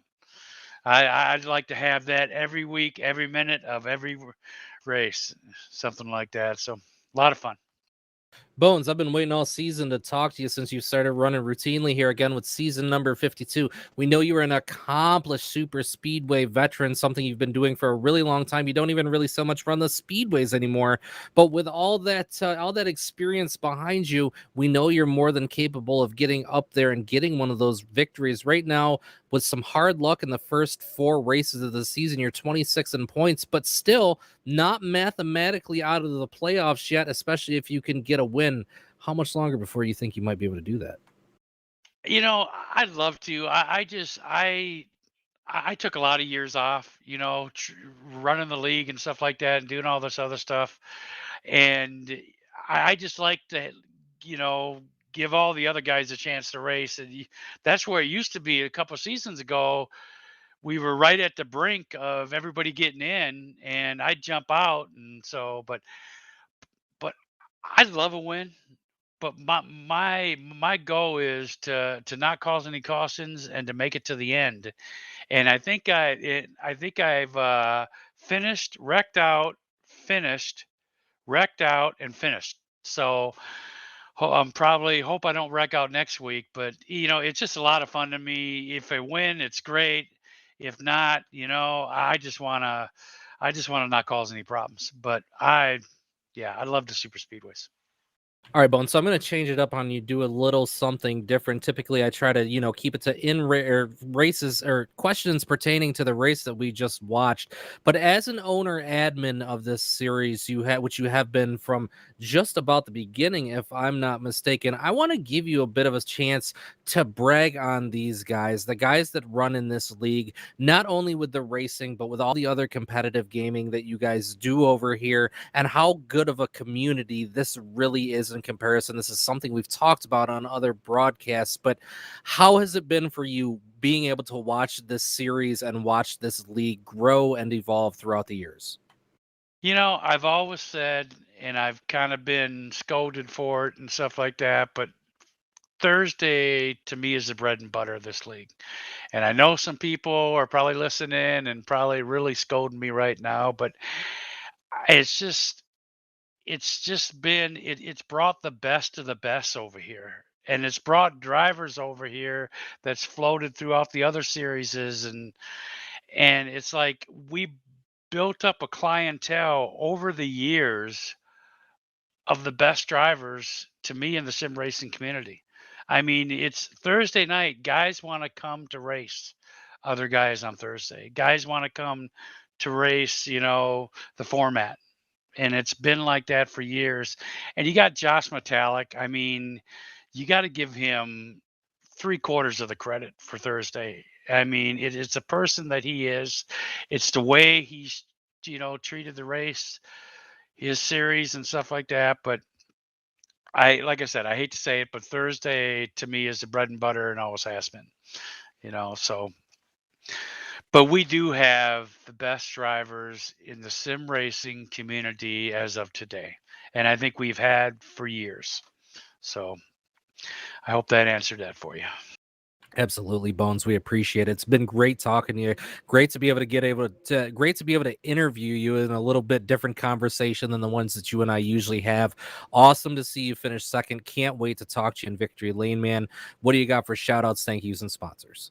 I just want to shout out to Josh Metallic and basically, sponsors.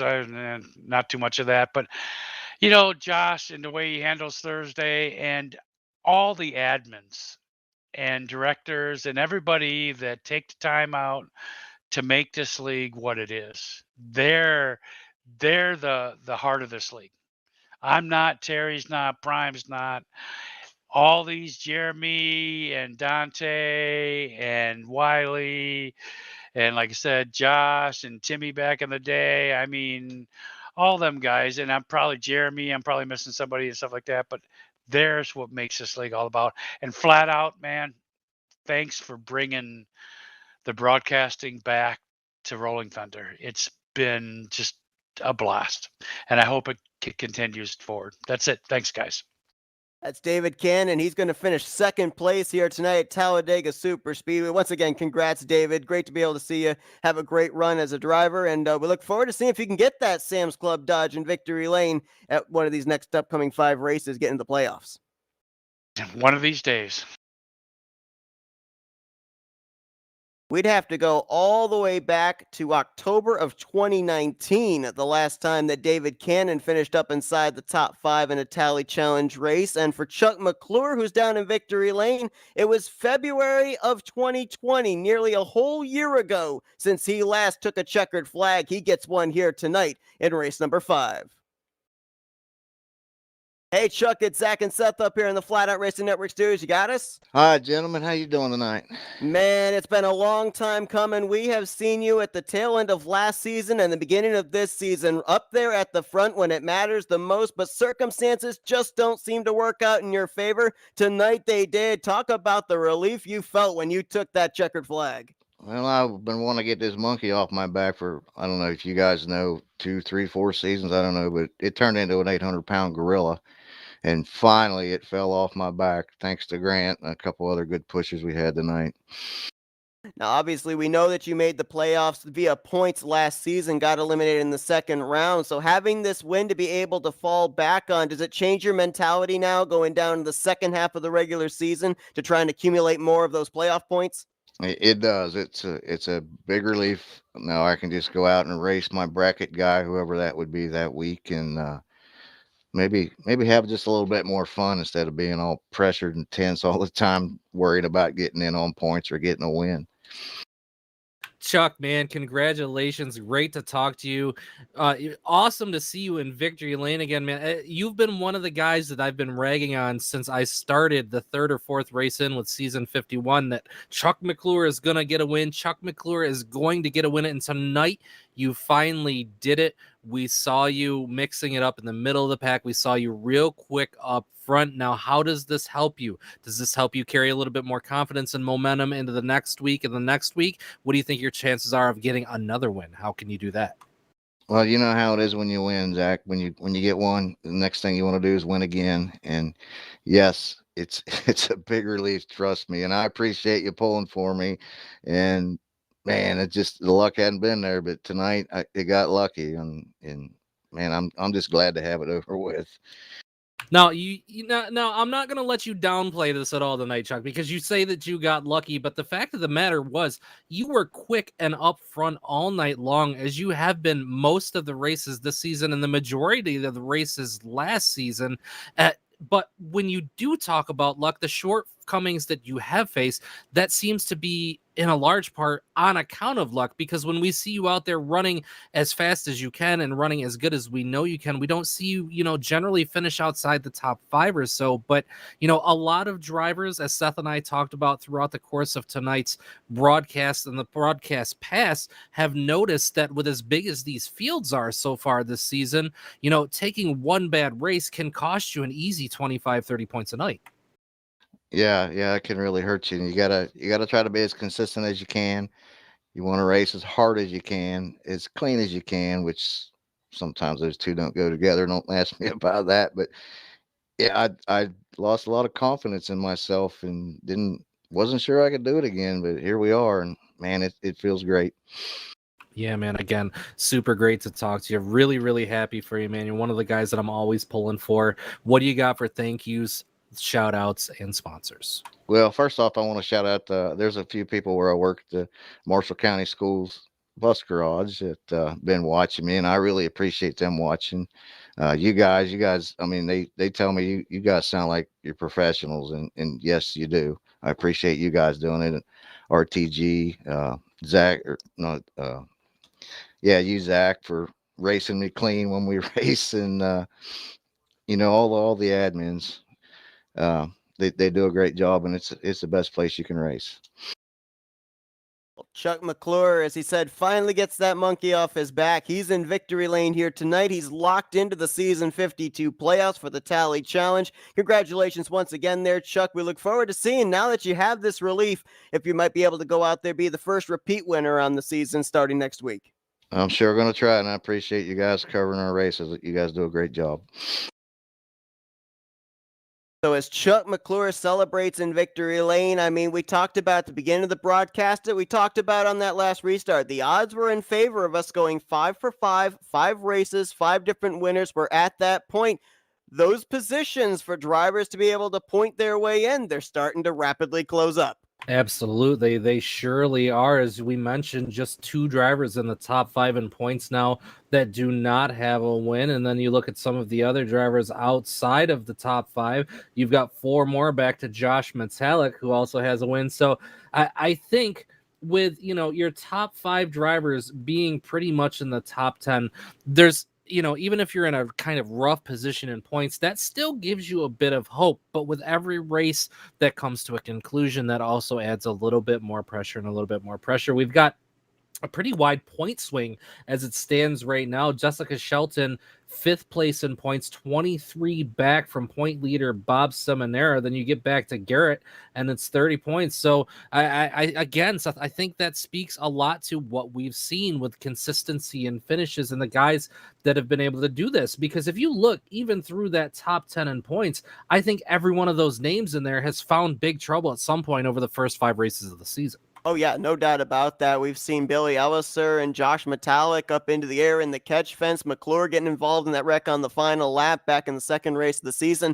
Another thing I find interesting, and maybe not surprising, but certainly something to take note of 5 drivers that have gone to victory lane here this season so far, all 5 of them were 50% of last year's playoff grid. Drivers like Grant Wesley, Jessica Shelton, Bernie Mobbs, Dante Ricky, and Mark Paglia, who made up the other 50%, they haven't locked themselves into the playoffs yet. So it's interesting to see that we might, it's not likely, but we might have the same 10 drivers in the playoffs this season that we had last season if circumstances work out that way. Yeah, absolutely. Of course, right now, Mark Paglia sitting 34th in points. Dante Ricky sitting 25th in points. Now, of course, Mark Paglia did miss the first couple races of the seasons, which I'm pretty sure he probably got provisional points for, but that automatically puts him in a hole. Paglia 144 points off the point lead. So when you take that to the 10th position, that's 111 points out of that. So he's got quite a bit of work he's going to do. As we mentioned before, Dante Ricky also not having a great season whatsoever. A lot of bad luck through all 5 races so far. He is 82 points out of the point lead, and it looks to be 49 points out of 10th. So these drivers, if they want to repeat in the playoffs, they're going to have to step it up here in the last 5 weeks before the playoffs happen, because they're starting to fall into dangerous territory. if we look at some of the drivers hovering around 10th in the point standings, Chris Emery, Jeff Crivello, Chris Elliott, Jerm Lewis, Hank Middleton. I mean, these are guys that are right there in the hunt. If we do have a couple of spots open to point your way in, that very easily could snipe a couple of those final playoff positions. But that's if we end up having a couple of repeat winners this season in these upcoming 5 races. For those drivers in particular, how do you kind of balance your mentality of, number one, I've got to remain consistent so that way I'm up here if a playoff spot is open to point my way in, that I'm going to get it, as opposed to having the mentality of, you know what, there is the possibility we could have 10 different winners here in these 10 regular season races. I've got to win my way into this playoffs. I think at this point, everybody probably wants to win their way in, because season 52, let's be honest about it, to this point has been wholly unpredictable with the way that incidents happen on the racetrack, the way things happen in the closing laps. We see instances of, a group or two making it onto pit road under green, and a third group the next lap by, they bring out a yellow flag. So there's just been a lot of things, even if not self-induced, that are, knocking drivers that would typically be running in the top 5, top 10 to the rear of the field. Then they have to come through again. But in that, you have all the melee that you have to avoid. So there's almost a certain panic mode that's starting to set in if you're below a certain position in points. But for those guys, like you mentioned with Chris Emery having a tremendous season number 52 by all standards. We saw him come onto the scene last season and just quietly acquaint himself with the field. But this season, man, we're seeing him make some major moves out there on the racetrack, as well as Jeff Crivello. He's another guy that we seem to talk about week after week after week after week.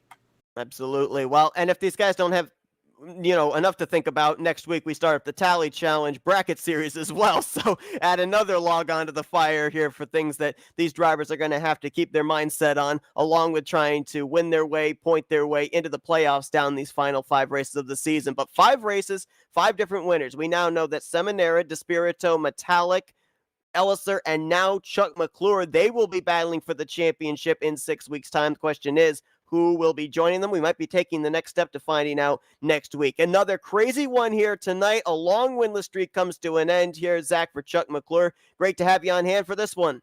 Yeah, man, it was another great race, a lot of fun.